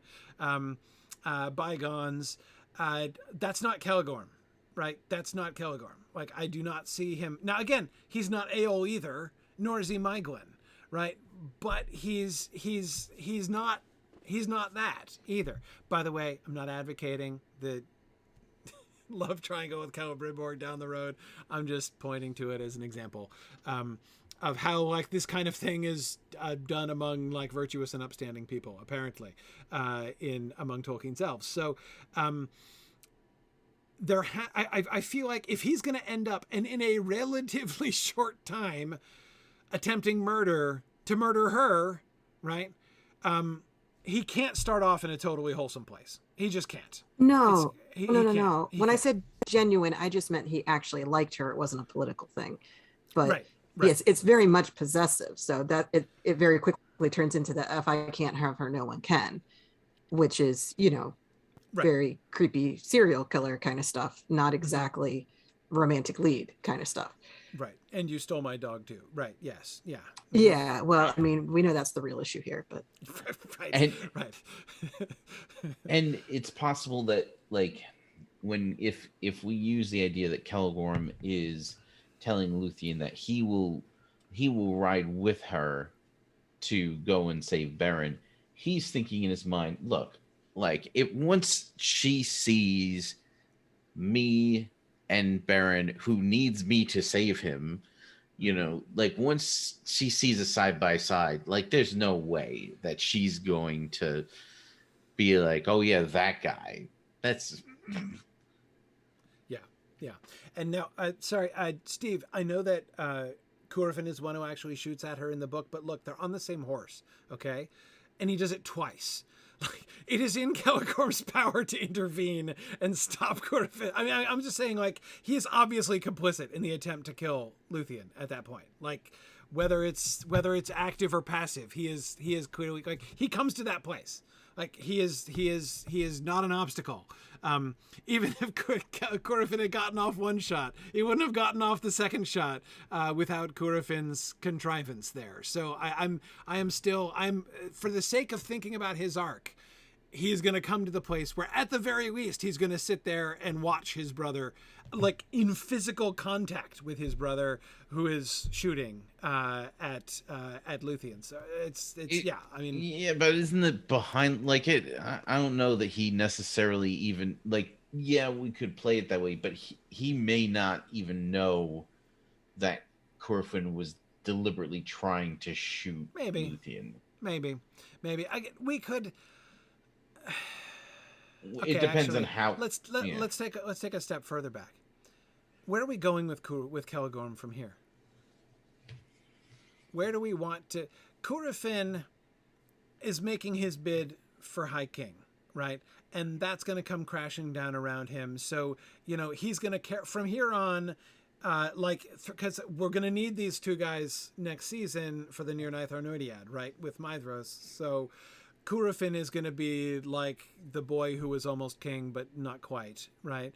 And still embittered and upset about that, and the object of much animus from the rest of the folks on the other side. What about Celegorm?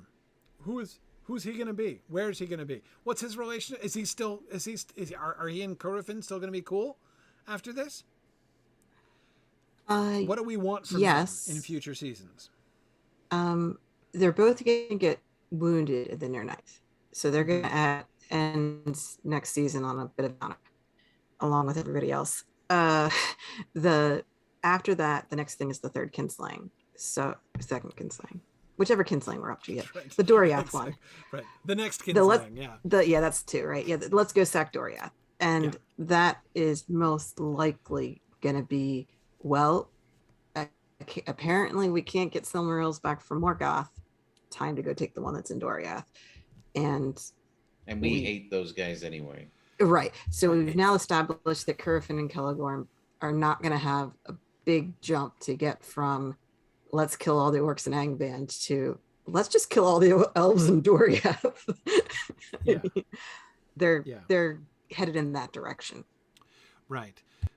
Who do we want to be the primary agitator there, Celegorm or Curufin? Obviously one of them, if not both, but I would say both, but for different reasons. Both, but for different reasons. Okay. Yeah. But basically, we are wanting them to remain on good terms with each other, right? To remain allies through that whole thing. I mean, we want them to be, even if they're working for different reasons, they're going to be working together on the Let's Sack Doriath plan, right? It's been a long time since the kinslaying. It's time for another one, right? They don't have to be on good terms for that to happen, though. No, they don't, I suppose. Like, there could be a certain amount of, like, I just can't stand you anymore. But there's this stupid oath and we have to get the Silmaril. Yeah. But the problem is, it's Doriath, though. It's too conspicuous because if it's Luthien that they had that like came between them essentially, right? Mm-hmm. If they basically part ways over how Curufin handled the Luthien situation, like if Celegorm blames Curufin not only for trying to shoot her in the head, but also for, like the whole, the romance kind of went sideways, and it was kind of Curufin's fault. So, at least in Celegorm's mind, surely, right? Then like let's get together and sack Doriath. Like it's a little close to home there, isn't it? Right? It's I don't know. I mean, you're right about the oath, and the oath is going to compel them to come together, whether they like it or not. But So you see what I'm aiming for, though, right? Like we need to figure. Yeah, we need to be careful that we don't set things up one way or another too weirdly. Yeah. Well, unless a wedge between them. Yeah. And Curufin could bridge that gap as part of his campaign to make the second kinslaying happen. Yeah. Like if it's his baby and he goes to Celegorm and is like, I need you. And Celegorm, screw you. Sorry. Right. It's like, I'm not listening to you anymore. And then Curufin is like, look, like none of this would have happened if Thingol had just said yes. And then you would have had everything you wanted. It's Thingol's fault. It had nothing to do with me. Well, at this point, it'll be Dior as king of Doriath. Right. Yes. So that's right. Luthien's and the product of their union, of the union between Beren and Luthien. Yeah. So Celegorm wanting to kill the guy is maybe part of the whole possession. If I can't have her, no one can. And their son can die, and let's just slaughter their whole entire country worth of people, because that's a reasonable course of action. Right. Well, I now hate everything Doriath, right? Because I was spurned and am resentful. But I feel like that's a slightly more interesting story than their lockstep the whole way. Because they have been lockstep this whole time. And the idea of them being... I think the more terrible things they do, the more they should fight with each other, even if they're still a pair and partnered together and working together. Mm-hmm. It's not a harmonious working relationship when they're... Right. planning to slaughter a whole country of people. And Celegorm could say to something to the effect of, look, fine. After this, though, we're done. I don't want to ever talk to you again. And he doesn't.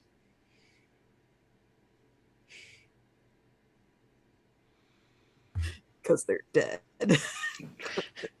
Thanks, Marie. The joke is much funnier now that you've explained it. It would be even funnier, of course, for if I ever see you again, I'll kill you, and then they both die. But anyway, so, all right, okay, all right. So, Curufin, then, do we have? I have to admit that I have this deep-seated dislike of the idea of making Curufin, or sorry, Celegorm attractive. Like, I having him be this like tragic. I mean, I'm not saying I think it's a bad idea. I'm confessing an irrational negative reaction to, like, I'm having a hard time wrapping like my mind and heart around the idea, because one could see it, right? It could work. Curufin really wants to, I keep screwing up their names, which does not help this discussion. Celegorm falls in love with her, right? He's like, this is the girl for me. Oh my goodness. I really want to marry her. And my brother is trying to make it happen. And that's great. And like, we're kind of imprisoning her, but it's for her own safety. And anyway, like captive audience, right? So anyway, but it's going to all work out. I'm going to get to, my brother says we're going to talk to her dad, and it's all going to work out, and it's going to be great. And then it all falls apart, and she escapes, and then they get kicked out of Nargothrond, and then he finds her, and she's like with that guy, and he's like really upset. But anyway, then it's Curufin who messes it up again, right? Curufin tries to shoot her in the head. So we could have him like totally innocent there, right? Yes, he tries to kill Beren, but like, come on, like, who wouldn't? Who wouldn't? Exactly. It's his rival, right? I mean, it could even just be there could be like legitimate outrage there, right? I do like how we all sound like absolutely terrible people as we try to explain these plot lines. Yeah. It's like, and then you murder everybody, or Exactly. it's like, it was a perfectly reasonable course of action that, Yes. she wouldn't marry me, so I imprisoned her. Right. Yeah. See, Yeah, Marie, so- this is what happens when you are like on the side of the Feanorians. This is like a life lesson, you see, that we're learning here this evening. Oh, no, I'm well aware of what happens when I sound like a Feanorian. Yeah. And I'm very much fine with that. Yeah, But yeah. anyway, Anyway, so like, I but just- again, so he could. I he just could be really still like a totally Eight-Pointed Stars. Okay. He could be he could be a totally misunderstood lover all the way through, right? Who did lose his cool and try to kill Beren, but like, again, could happen to anybody. And then Curufin tries to kill her because he's all, and then Celegorm, of course, can't get over that, right? And is going to be mad at Curufin for the rest of his life for like, and blame Curufin for like why he could still be deluding himself into thinking that he still had a chance and that she was going to change her mind at some point, because some people can't get that possibility out of their heads. And we could do this. Like, I can see this storyline working. I just dislike it. Like, Yeah, But what I you're want him to be more describing, scummy. what you're describing though, is his delusion. Okay, that's his version of the story. He believes that that's Okay. exactly what happened. Right. Yeah. Right. What's actually happening is more like in a rom-com where there is a love triangle where you have the guy the girl's with in the beginning who's kind of a scumbag, Right. and then the really cool guy she meets who works at a farmer's market or something, Right. and then she needs to end up with at the end, and Mr. wealthy lawyer guy from New York City is wondering why he didn't end up with the girl when he did everything right. I don't know. I don't actually watch rom-coms. But he doesn't. But he doesn't actually. He's absolutely complicit in holding it, Luthien there at best under false pretenses. Yeah. Yes. Oh, definitely. And You know, yeah. So where I was going with this is you always portray that guy as terrible. Like he always does something obviously like Right. this he person needs is a kick completely the irredeemable. dog moment. Right. So the audience immediately write him off as this guy's a complete loser. So we'll have to do something like that with Celegorm. So it's very clear. But what always bothers me is that people tend to go so overboard in what they make the guy do.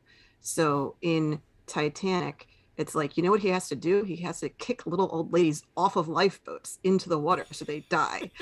Right. And it's like, Right. okay, I mean, so don't marry him. But, and then in The Wedding Singer, he's actively hitting on a stewardess Right. to try to hook up with her, or like right before they're supposed to get married. Like there's always something really, really obvious where you're Really like, over the top. okay, Yeah. that guy is irredeemable from the point of view of a romantic partner. And so I think the part where he keeps Luthien and Nargothrond and doesn't help her with what she's trying to accomplish will be where he has that moment. He doesn't tell her that they're trying to get her dad to agree to their marriage. Like there's a whole list of things that he's keeping from her, that he's not being honest with her about, and he's deliberately trying to manipulate her. Yeah. So I think the audience will very quickly go like, oh, no. Luthien does not want to end up with this guy. Like he's not going to come across as like, oh, what might have been if only something had gone differently. Like the only person who thinks that that's a good ending is Celegorm. Right. So speaking of dogs, dogs that you really would not under any circumstances kick. The other issue, this is the other reason that I have a hard time with like Celegorm being sympathetic, is Huon needs to leave him, right? And I know there are like the two stages of Huon leaving, right? There's like because he goes back after. Yeah, Huon moves out, and then Huon like files for divorce, right? There's like the two stages of the departure of Huon, but nevertheless, like Huon breaks ranks from the beginning, right? I mean, there needs to be, he needs to be, and it needs to be him, right? Like that. It can't just be Curufin.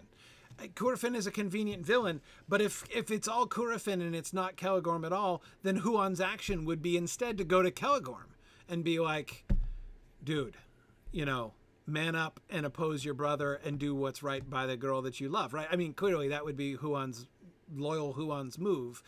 But instead, Huon is like, I'm going behind Celegorm's back. I'm breaking with Celegorm. Even though he hasn't left him forever, but I'm gonna do what I know he does not want, right? I'm gonna oppose him explicitly, and help to undermine the thing that I know he is trying to do, because he is so obviously in the wrong. He is so obviously in the wrong that Huon not only sees it, but doesn't even try to change his mind. Like what he does is sufficiently bad that Huon is, it's not even like Huon's not even going to appeal to him, right? Huon's not going to be like, oh, Celegorm, he's not going to try to Jiminy Cricket him or something. He's just going to go and help Luthien escape. So Celegorm has to be sufficiently guilty that Huon sees there's no angle there. There's no hope. I can't just be a very large and very furry Jiminy Cricket to my master here. I have to take matters into my own limbs of one sort or other and help her. That's in the book. It's simpler when she's actually like in prison, right? Yeah. Again, it would be hard to do that. Like a jail cell would be hard to arrange. I like the house arrest thing better. It's easier. It fits more easily while still maintaining the fundamental issue, but it makes it harder for Huon to do what he does. You know what I mean? It has to be the result of Celegorm doing or saying something that shows that he doesn't really see Luthien as a person, as a being. Right, because Huon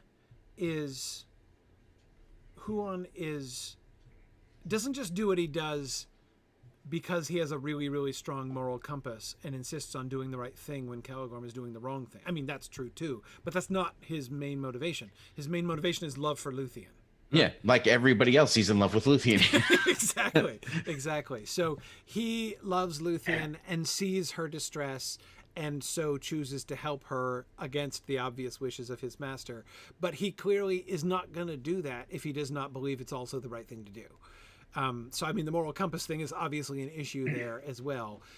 So yes, I agree. There has to be some kind of clear, because it can't even be a question of like laws and customs among the Eldar, right? Like, I can't imagine Huon being like, I've just gotten wind of the fact they plan to like, marry her. They're trying to force her father into giving his consent by force, and then we'll marry her without her full permission. This cannot be borne. Like, it's hard to see Huon, being worried about like courting customs and Yeah. but if it's a matter of him judging that The dishonesty and the imprisonment and the loss of autonomy is something that Huon would recognize more so than customs. Yeah. Yes, exactly. And it could be something even just as simple as Caligorm might, like right before the breakup, right? Caligorm could confess some of his feelings to Luthien, and she's immediately repulsed because she immediately sees through everything that he's doing. And and when Caligorm leaves that situation, Huon could kind of look at him like, with the "what are you doing, dude" face, and Caligorm says she has no idea what she wants, Right. which is denying her human, but her free will as of now, right? Yeah, right, exactly. I'm trying to think of things from something like a canine perspective. Not that Huon has a normal canine perspective, but Maria, like you were just saying, it's not going to be like marriage customs among the Eldar that's going to get him riled up, right?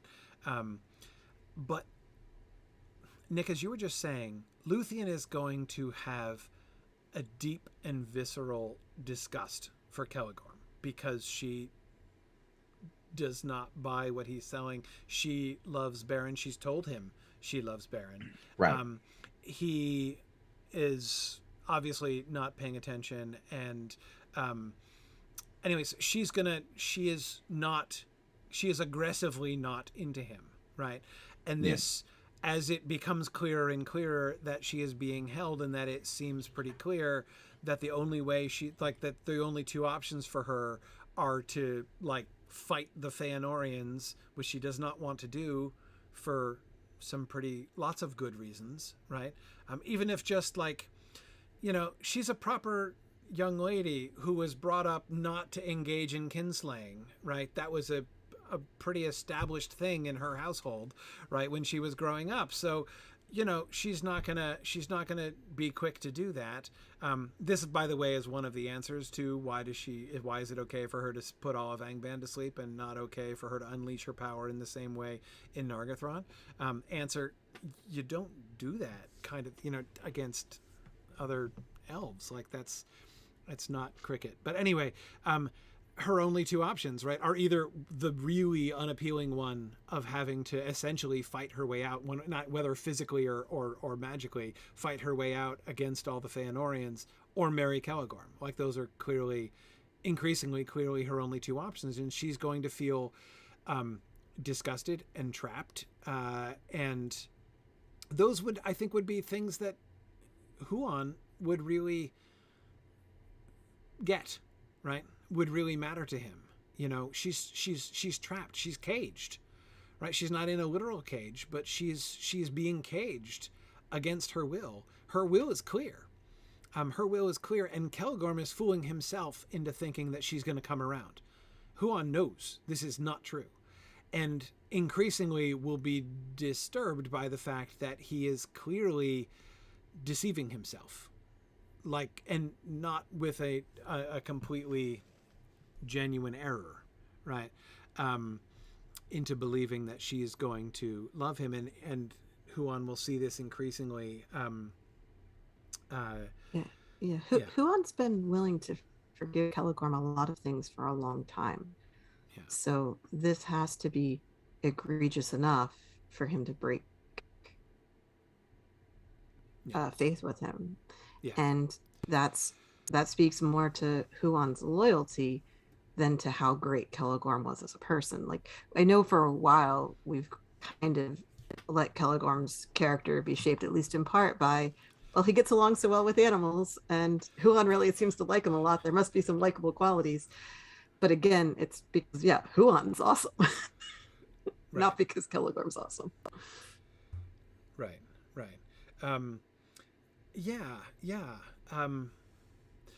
And of course, this reminds me of our the Huon Celegorm moments during the kinslaying that we were doing, right? Where we did not have Huon actually shedding the blood of any of the Teleri, but he was there, right? And a sort of appalled spectator of the kinslaying originally, but also trying to defend. I was about to say he wasn't just a spectator. No, he was defending Celegorm. Yeah. So didn't he kill was anybody, in but it. he did defend people. Yeah, he was in it. So he was in it. And so, I mean, we could even give him like a doggy flashback or something. I don't know if we do a flashback on screen, but I was just wondering, what if that's kind of like the turning point moment for him when Luthien is talking to him, which Luthien obviously is going to talk to him a lot, right? Even though he doesn't talk back often, but she's going to obviously talk to him. What if he hears her saying, like, I have to escape. My only choice is, I will not marry Celegorm, but my only other choice would be to strike out against, these, and I'm not going to do that. Like, I refuse to perpetrate a kinslaying. And Huon will remember the kinslaying, right? And that seems to me like a very logical sort of like the final thing that pushes him over, right? To realize, and also, not only does it push him over to say, okay, I want to support her. I want to help her. Not only am I, doggedly infatuated with her, but she is worthy of being supported in this way. And there's even like an atonement element for Huon himself, in a sense. Like, and but what's more, he can provide her a third option that is neither one of those things, neither the thing that she dreads, nor the thing that she refuses to, the horrible consequence to her that she really doesn't want, nor the bad thing that she would have to do that she's refuses to do. Huon not has the only choice. Exactly. She. Yeah. Right. We can retain the part where he's the one who brings her the cloak. Yes. So it's like, let's go with stealth. Stealth is the best option here. Stealth is the best option. Sneak out. Yeah. And do I can help you to sneak out and help you to escape once you get out. And I think Luthien would figure out that she doesn't need Curafin's army to rescue Beren. Like, Huon and Luthien are gonna do the job. Right. And she's not wrong there. Like, she took the one fighter from Nargothrond that she needed, went with her. Right. Exactly. So, I mean, obviously the way that I'm explaining that, is kind of strained, but do you see what I'm getting at the dynamics there? I mean, I think actually the kinslaying angle I hadn't thought of before, but that seems like kind of a fun angle to bring in. And again, certainly one of those, if we put Celegorm's current actions in the context of like memories of the kinslaying, right? We've seen Celegorm cross lines before. Like, the Feanorians have crossed these lines before. No, it's not yet gotten that bad, but what's going to happen, right? What's going to happen when Thingol refuses and sends an army to come bring Luthien back? What's going to happen? I mean, it's not, I think that Huon can do that math too, right? He sees not only that she has the power to look at this solves our other problem too, right? Of why doesn't she escape? Because she chooses not to, because she could unleash her power against these other elves, her captors, but to do so would make her guilty. It's a means and ends question, right? No elves were harmed in the escape from Doriath, right? She just had to get out the tree. Here, she couldn't escape without unleashing her power on these other elves, and she's not comfortable with that. It's crossing a line for her, which, of course, then this whole thing comes back around even more pointedly at the final confrontation with Celegorm and Curufin, and at least Curufin, if not Celegorm's attempt to kill Luthien, right? That we were, that was almost a second kinslaying, right? It was close. It was a near miss kinslaying there, if on a small scale, but significant one. So again, the point is we see them crossing that line, right? We see them doing that. Whereas again, she's not, and neither is Beren, right? And she stops Beren from killing him. So once again, she does not cross that line, even with them, even when they're guilty, not even as an execution. So we can see that theme already at work. Yeah.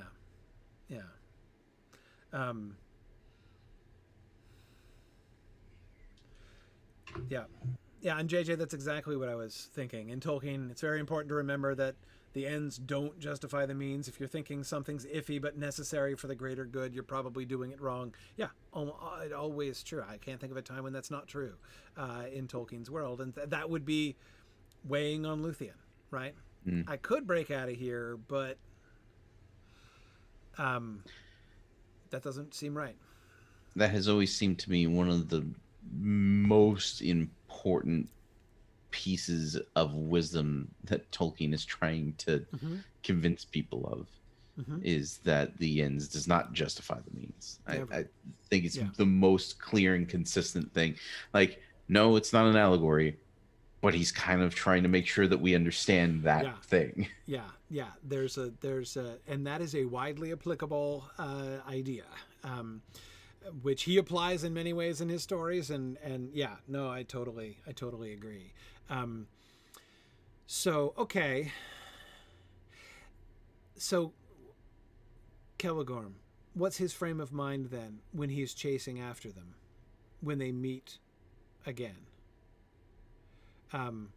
First of all, even if we don't show it on screen, because we probably won't have time, Celegorm and Huon after the first break, but before the second break, what's that relationship like? With less love than aforetime, we're told, as I recall from the text. Tense. Yeah, tense. Little strained, yeah. Little strained, yeah. So he's the whole, where trust. have you been? Right. Less trust, surely. How much will he know for sure? That it's a little suspicious that Huon disappeared and at the same Luthien time disappeared the exact same time. Yeah. So he's got to know, but I mean, it's not like Huon talks to him, right? Did we decide Celegorm speaks dog? Yes, that we he did. Okay. Yes. Okay, but, so they can communicate. But what if Huon returns to him just as a dog? Because the more he speaks with words, the less Celegorm and he are able to communicate. Not so to when mention, Huon would be totally giving him the silent treatment at this point anyway. So when Huon comes back to him, he comes back to him not as his friend and partner, but as a dog. I will serve you as a hound, but Yeah, I don't know if I want to lose his voice or lose the ability to communicate, but to choose not to communicate. Yes, I think I'm more comfortable. As an elective thing, yeah. Well, and it's not, and it's not. Where have you been and what have you done? And he just doesn't even tell him about the fight with Sauron. Yeah, there's something wrong there. And what I'm talking about is not Huon losing any kind of ability either. It's more like Celegorm is losing the ability to commune with him in that way. The bond of sympathy between the two of them that enabled them to complete is broken. Right? Yeah. I mean, that could be a real thing that would break. Yeah, sure. Or I can put it into technical nature of Middle-earth terms, right?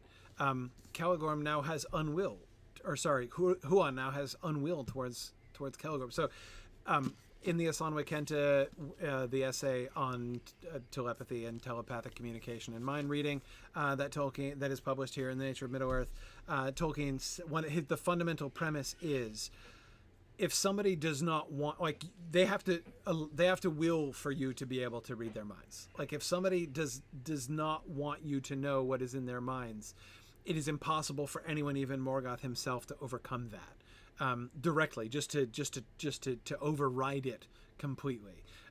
It's not possible. Nobody can do it. Boromir.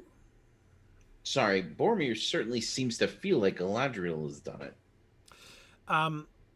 Not exactly. Or is that that just a film thing that is stuck in my brain? No. Boromir isn't resisting because he doesn't know any better. You can't unwill something if you don't know how this works. So Boromir is not skilled enough to keep out Galadriel. Yeah, but that's just because he's human. Yeah. And also, this is for people who know how they're doing it. Huan and Caligorm know what they're doing. I get that much. And the Asanwe Kent is written after the Lord of the Rings, so it's like, and it works mostly really, really well. But there are some places where it's a little, and that's one where it's a little crotchety, perhaps.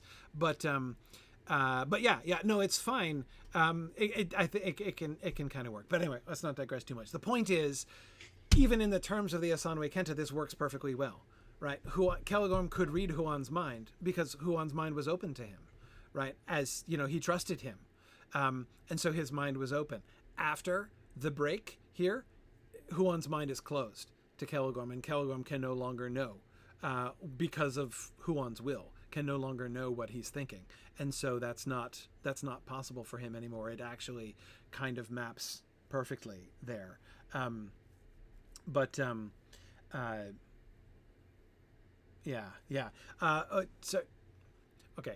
Meow. Yes, either direction of communication has to be the other mind has to be open to it. Anyway, yeah. So no, the evidence would be, if the Asanwe Kenta rules apply to this scene, the evidence is that Boromir's mind was open. My guess is that it might not be a second time, right? When, if she were to try that stunt again, it might not work the second time. It just means he didn't go in with his shields up, basically, which is not hard to imagine. Anyway, it's complicated, and we're totally not talking about this now. Anyway. But with Huan and Caligorm, it makes perfect sense, and would be a really cool way to show, like, that's how you give somebody the silent treatment when you don't talk, right? Is you close your mind to him, right? He's giving him the telepathic silent treatment from this point on, and I love that, because that's something we can show, right? We can show the difference in sympathy between them. All we need to do is show Caligorm and Huan telepathically communicating once, right, earlier on, like this, the link between their minds, presumably in the scene when Luthien is found, right, would be enough to be able to demonstrate that he can communicate with Huan, and then we just show it not happening, not working afterwards. So that's relatively easy. Okay, all right. So I'm almost okay with this now. My question is just, Caligorm, when he's hunting down Luthien, so they leave, right? They get kicked out of Nargothrond. Right? Orodreth puts his foot down with the support of Celebrimbor, right? Puts his foot down. Curufin and Caligorm are disinvited. The rest of the Feanorians stay with Celebrimbor, right? Why don't they support Curufin? Why do Curufin and Caligorm get shown the door and leave alone? They were embarrassed. Like Yeah. they're publicly embarrassed. Because it comes out that I'll bet you anything that it comes out that Luthien was kept against her will, which I'll The bet you forced that was marriage not thing is a really common bad knowledge. look. Yeah. Yeah. Yeah. Like if a return letter from Doriath comes back and it there's all kinds of things that could come out at the But the same two of them time. are fomenting war, and the forced marriage is practically a rape, and that is a really, really bad look. Even, Right. sorry, Marie, even among Feanorians. So, because I mean, think like, you'll notice that these are not my favorite my favorite Feanorians. Feanorians. I know. No. Yeah. But yeah, I think, okay, that way, and so Celebrimbor actually becomes a really important pivot point then, because for them to say we're going to remain in Nargothrond and transfer our allegiance to Orodreth is a huge and weird step for them to take, right? I mean, they were just like the army sent with Celgorm and Curufin to help solidify West Beleriand. Surely, even if they're going to disown Celgorm and Curufin now, their move is to go back to Mithros, right? And like their families, which are still back in Himlot or whatever. So, but if Celebrimbor is there and still there, then they're still like, basically they're still on the mission. It's just that they're now under different leadership. So that would work, I suppose. Okay. But now, okay, so now we're Celgorm, right? You're Celgorm, and you're standing outside of the door, on the doorstep of Nargothrond, right? The door is just slammed behind you. You're standing there, Curufin's standing there. What are you thinking? What's Curufin thinking? Why does he go north? Curufin is too calculating to be like, I'm going to get that girl and her dog too, right? He's not just going to be motivated by that. Now, Celgorm would. Celgorm, would he be like, I'm going to go after her? And again, this is me. Like, I was about to say the sentence, I'm going to go after her because she's in danger and she might need me. And then I was just like, oh, gosh, I don't want Celgorm to be like that. I want him to be that nobly motivated. But I don't see but I also don't see him be like yet fully at the, if I can't have her, nobody can have her, and so I'm gonna hunt her down, like wherever she is and find her. Like that's Well, Huon is with Celgorm at this point, right? So I mean, if they want to hunt Luthien down, they've got Huon. So that's how they do it, if that's the goal. Yes. They could be on their way to meet up with Fingen, which was kind of what Mithros suggested was what he wanted in the first place. Because they can't exactly, like, they can't go back to the Pass of Agalon now and expect Mithros to be like, oh, so that's what happened? Okay, right. cool. Strong well, work here's over your there in West Beleriand. Yeah. Nice job. So they kind of need to do something productive if they're ever going to go home. I mean, that's not true because they do eventually go home, but like I'm not but sure they're not exactly. going to reconcile themselves to the Walk of Shame back to Himlad yet, right? If there's any hope of it being otherwise. And this would be the second time in our story where somebody who was really supposed to go talk to the High King took a rather circuitous route that maybe even involved some forced marriage and never actually got around to talking to the High King. Like, this is the second time we've had this storyline play out. Get sent to the High King and end up on one end or other of a forced marriage is kind of a disturbing trend. Yeah.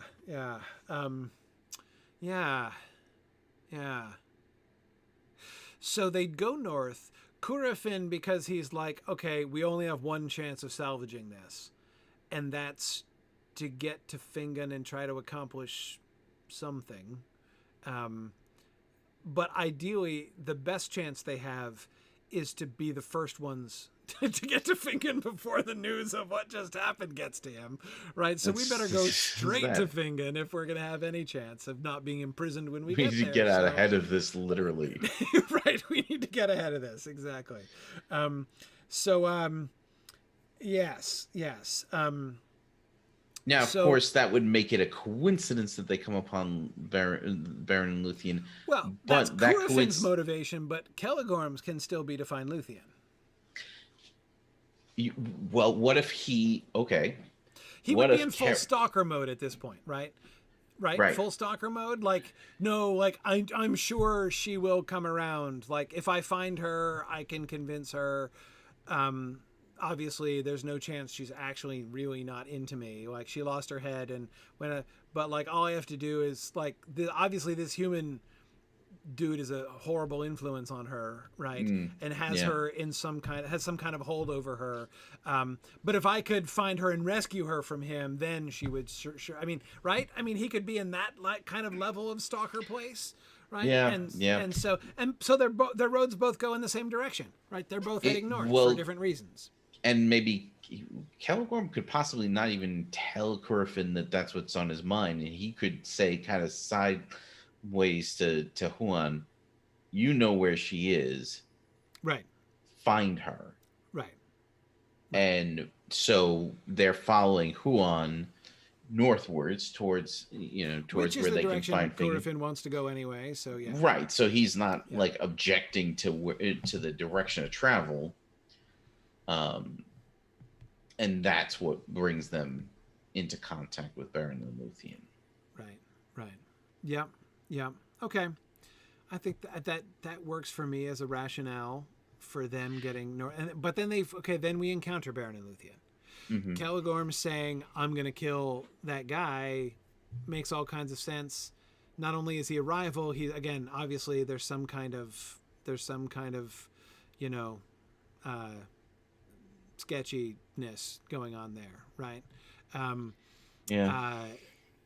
He has some kind of unwholesome hold on the mind of Luthien somehow. It's the only possible explanation for why she would go for a scruffy guy like that and not me. So anyway, yeah. So that he's clearly not good enough for her. Obviously, like he's doing her a favor. Clearly, he's rescuing her. Right. She might not eventually she'll realize that he rescued her and is going to be grateful. And killing her boyfriend is going to be the thing that really turns her around towards him. Right. Mm-hmm. That seems perfectly sensible. And but no, seriously, like, it's not like no one has ever, no creepy stalker person has ever talked themselves into that kind of thing, right? I mean, I can't say that the thought has never crossed my mind ever at any point. Right. That, I mean, have I ever seriously entertained the notion? No, but, just to clarify. Seriously, this happens all the time on the playground, right? Like, I like this girl and she's going out with you, so I'm going to punch you in the face, and what? That's going to convince her to like me, right? Like, the not thinking through of that kind of thing is a real thing that happens all the time, right? Mm-hmm. So exactly, Alana, especially killing him in front of her. Exactly. It's going to be harsh, right? It'll be, it's tough love for a while, but she'll obviously come around. Anyhow, so again, the Celegorm rationale seems perfectly fine, but Curufin, what's up with Curufin? If we're gonna do that thing where we have him shooting at Luthien drives a wedge between the two of them, mm-hmm. Celegorm and Curufin, I mean, why does he do it? What is it that leads Curufin to decide to shoot Luthien in the face?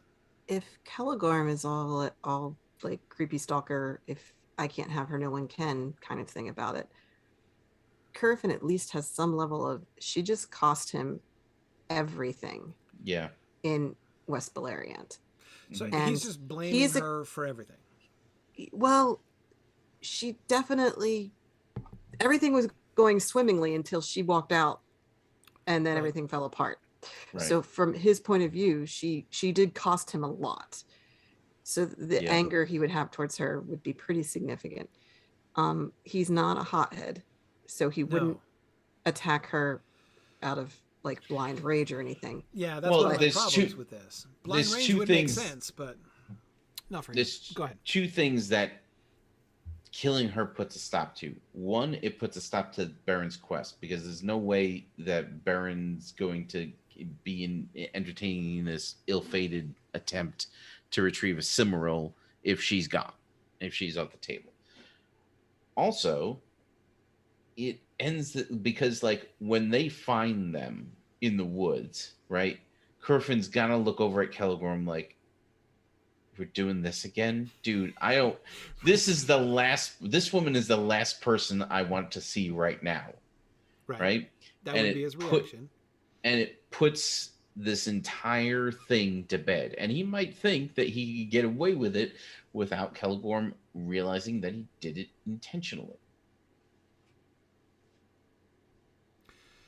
He wants to get rid of her because he is angry, but that's got to be a perk, right? Because as you say, Marie, he's not a hothead, right? He's not just going to be like, I'm so full of rage, I'm just going to shoot her in the face. So he's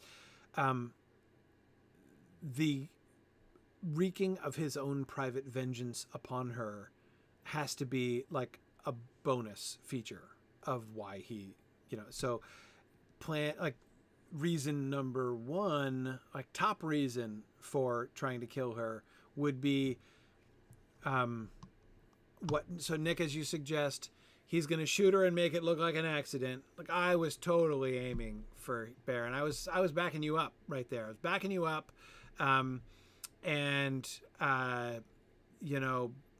Mistakes were made, right? Twice. And, but anyway, his plan was, I'm going to shoot her, in order, what's he going to accomplish? He's going to, because obviously Celegorm is not going to stop until, like, while she's still around, right? So he's going to solve that problem, I guess. Is that a problem? Does he have any motive to do that? Why would he care? The stopping the Silmaril quest is a more significant motive on account of the whole oath thing. Not gonna work. I mean, like, is he really like quaking in his boots that Beren and Luthien by themselves, with or without the help of a dog, are going to achieve a Silmaril? No, it's more the idea of no one else is allowed to lay claim to it or say it's theirs or go after it. Like, that's the Feanorians' quest. Beren and Luthien don't get to do that. Yeah. So. Yeah. Ilana's asking the good question. Does Luthien have to be the actual target? Here's the problem.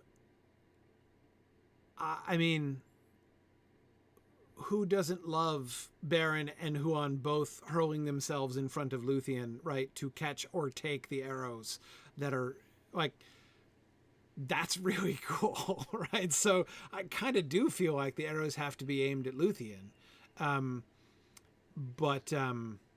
It is the only time that Beren, I mean, of course it's not successful because Huon beats him to it, but it is the only time that Beren actually, like, does something to save Luthien.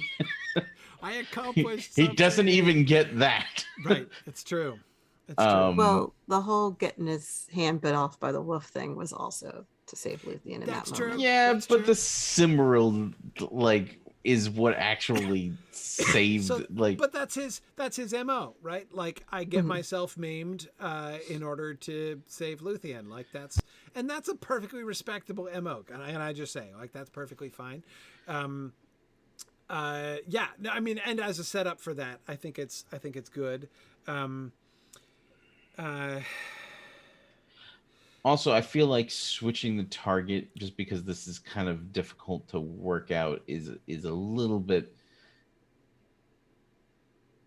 Cowardly. like it's the easy way out. It's definitely the easy way out. It is. It would be. I was trying to stop, like, because, like, I don't consider Ilana to be acting in cowardice here. No. I just think that I know. she's proposing a very sensible and easy solution to our problem. Right. No, I agree. Yeah, it would be cowardly of us to take it up. Is the thing. Right. That I Uh, think as long as you could explain to the actor what the motivation is, then it's okay. Like it doesn't necessarily have to be explicit on screen, yeah. right? It's Um, just the biggest problem that I have. I just keep coming back to the hothead thing. Like Kurafin is so calculating, right? He is mhm. so calculating. Like, what's the calculus on shooting Luthien in the face? You know, like If why? if Luthien goes back to Doriath, what's the consequence? Oh, there's that. Her being now, of course, here's the problem. If she's dead, then what's to stop Beren from going back to Doriath and saying, Well, What is the uh, angry father-in-law going to believe him? well, for one thing, "Oh, what that's makes you fair." think Baron walks away from the situation? Because if they manage to shoot Luthien, what are they doing 2 seconds later? Yeah, that's Right. I fair. mean, But and not you only don't that, murder someone and not kill the witness. Like, true, true, true. Griffin will think this through. Right, and even if Caligorm's going to be upset, right? But again, like, oh gosh, I was totally aiming for him. That was rum luck twice, and I. But now, obviously, we have to kill him, and Caligorm's on board with that plan. You know, one way or another, right? He was on board anyway, and now in rage and grief, he has more reasons. Could Kurafin be thinking about actually framing Beren? I'm thinking. This is a stretch. I'm calculating, right? I'm trying to calculate here. By framing Yes. Beren, I mean, look, the Doriath thing went sideways in a pretty ugly way, right? Mm-hmm. And there's going to be long-term consequences of this. Could he try to salvage something? But I mean, because look, Yeah, the whole reason that we were trying to keep her away from this guy this whole time. Yeah, exactly. She was in danger, and look, she went off with this sketchy guy and got herself killed, right? If he didn't kill her, like he didn't stop, he didn't, prevent it happening, whatever. Like he's obviously the bad guy here, right? We got there too late. She was already dead, and so and Thingol not like is gonna not he's not well disposed towards them. They wouldn't show up him themselves, obviously, and do this. I'm not suggesting they go to Doriath. They're not idiots, but again, like he's calculating enough. He's got to be thinking like, okay, I kind of need to explain. how do I?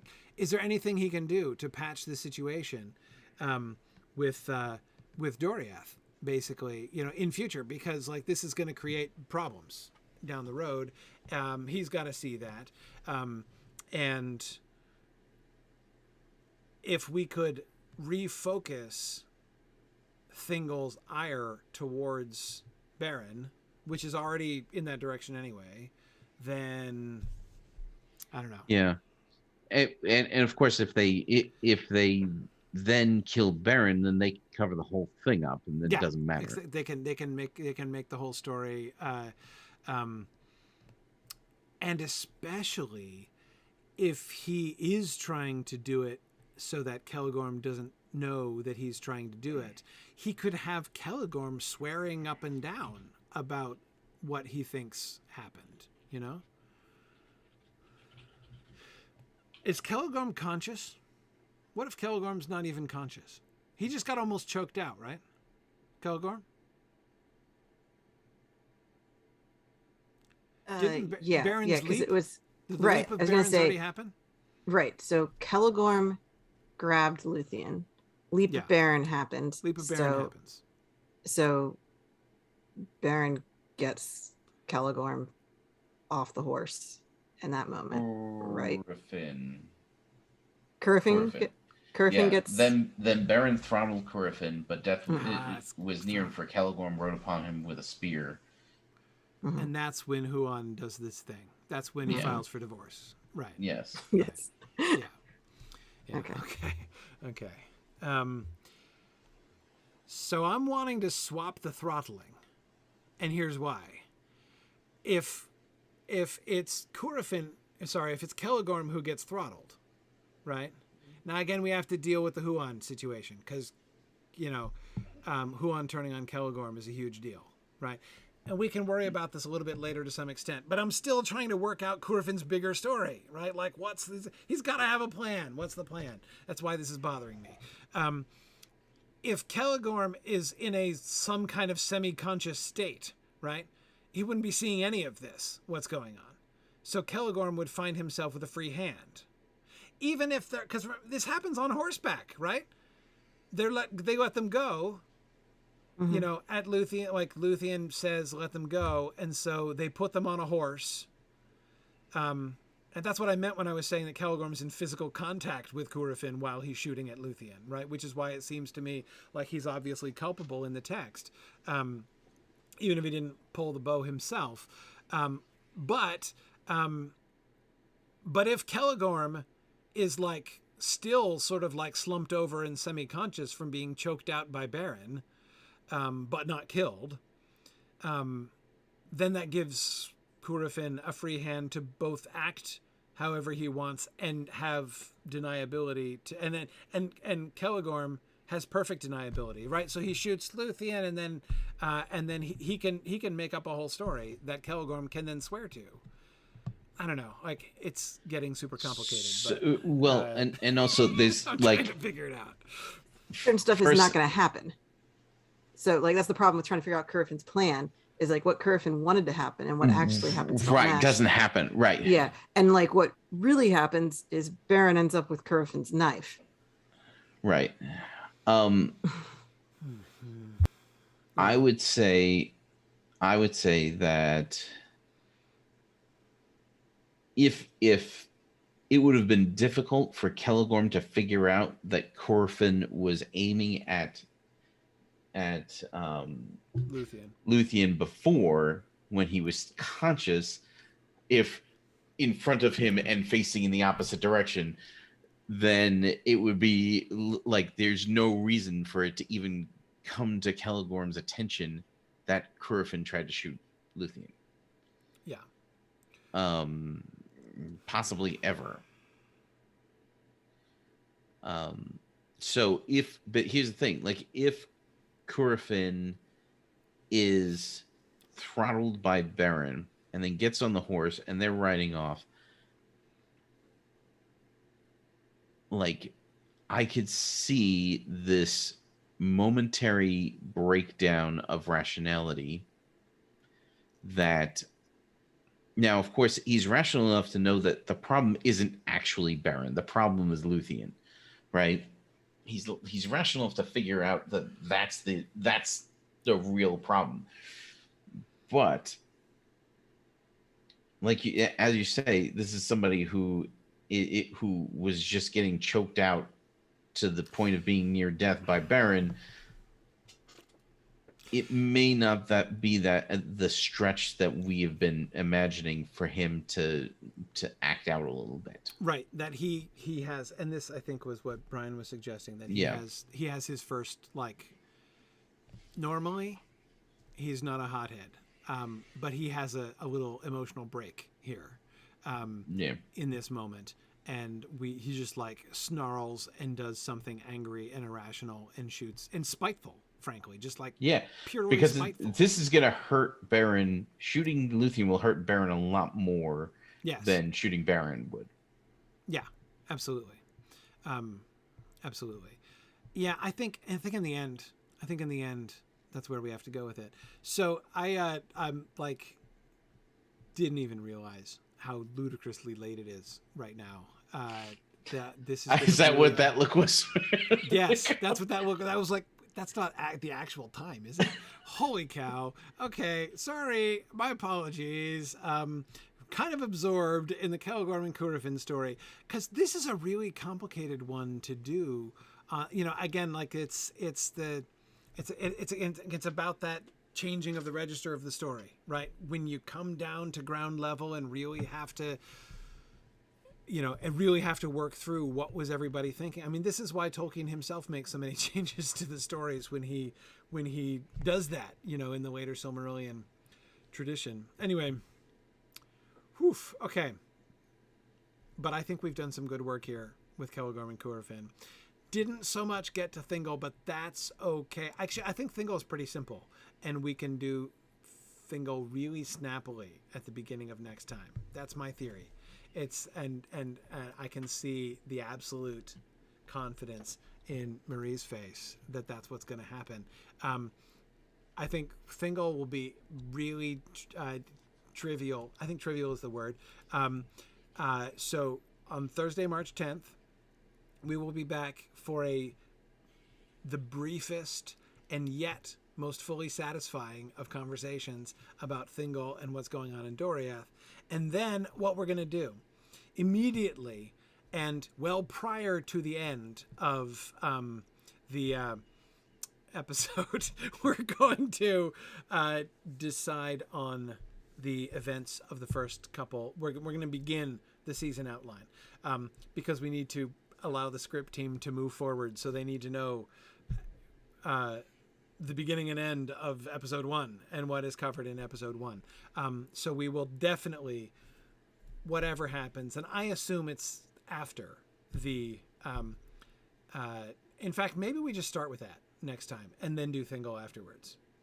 Right? Does that seem like a safer plan? Maybe that's wiser. Perhaps it's wiser. We'll do that. We'll start with the episode planning. Do at least 1 through 3, 1 through 4. Make sure that we see the trajectory there, and then we will do the efficient discussion of Thingol. And yeah, Dairon. We'll get to Dairon, Ilana. It's going to be a little bit harder because I have no idea yet, but we'll see. We'll see what ideas emerge for Dairon's future. But anyway. That's it. That's just what we're going to do next time. So we'll do the first few episodes. Then we'll finish Doriath and talk about Dairon. That's perfect plan. Okay. Very good. Thank you, everybody. My apologies for my presumption upon your time. I think it must have been, I think my clocks must have jumped ahead. I think that's my theory. I think that's what happened. Daylight savings struck me unexpectedly. I think there's something that's malfunctioning here, and I don't think it was me, except it probably was.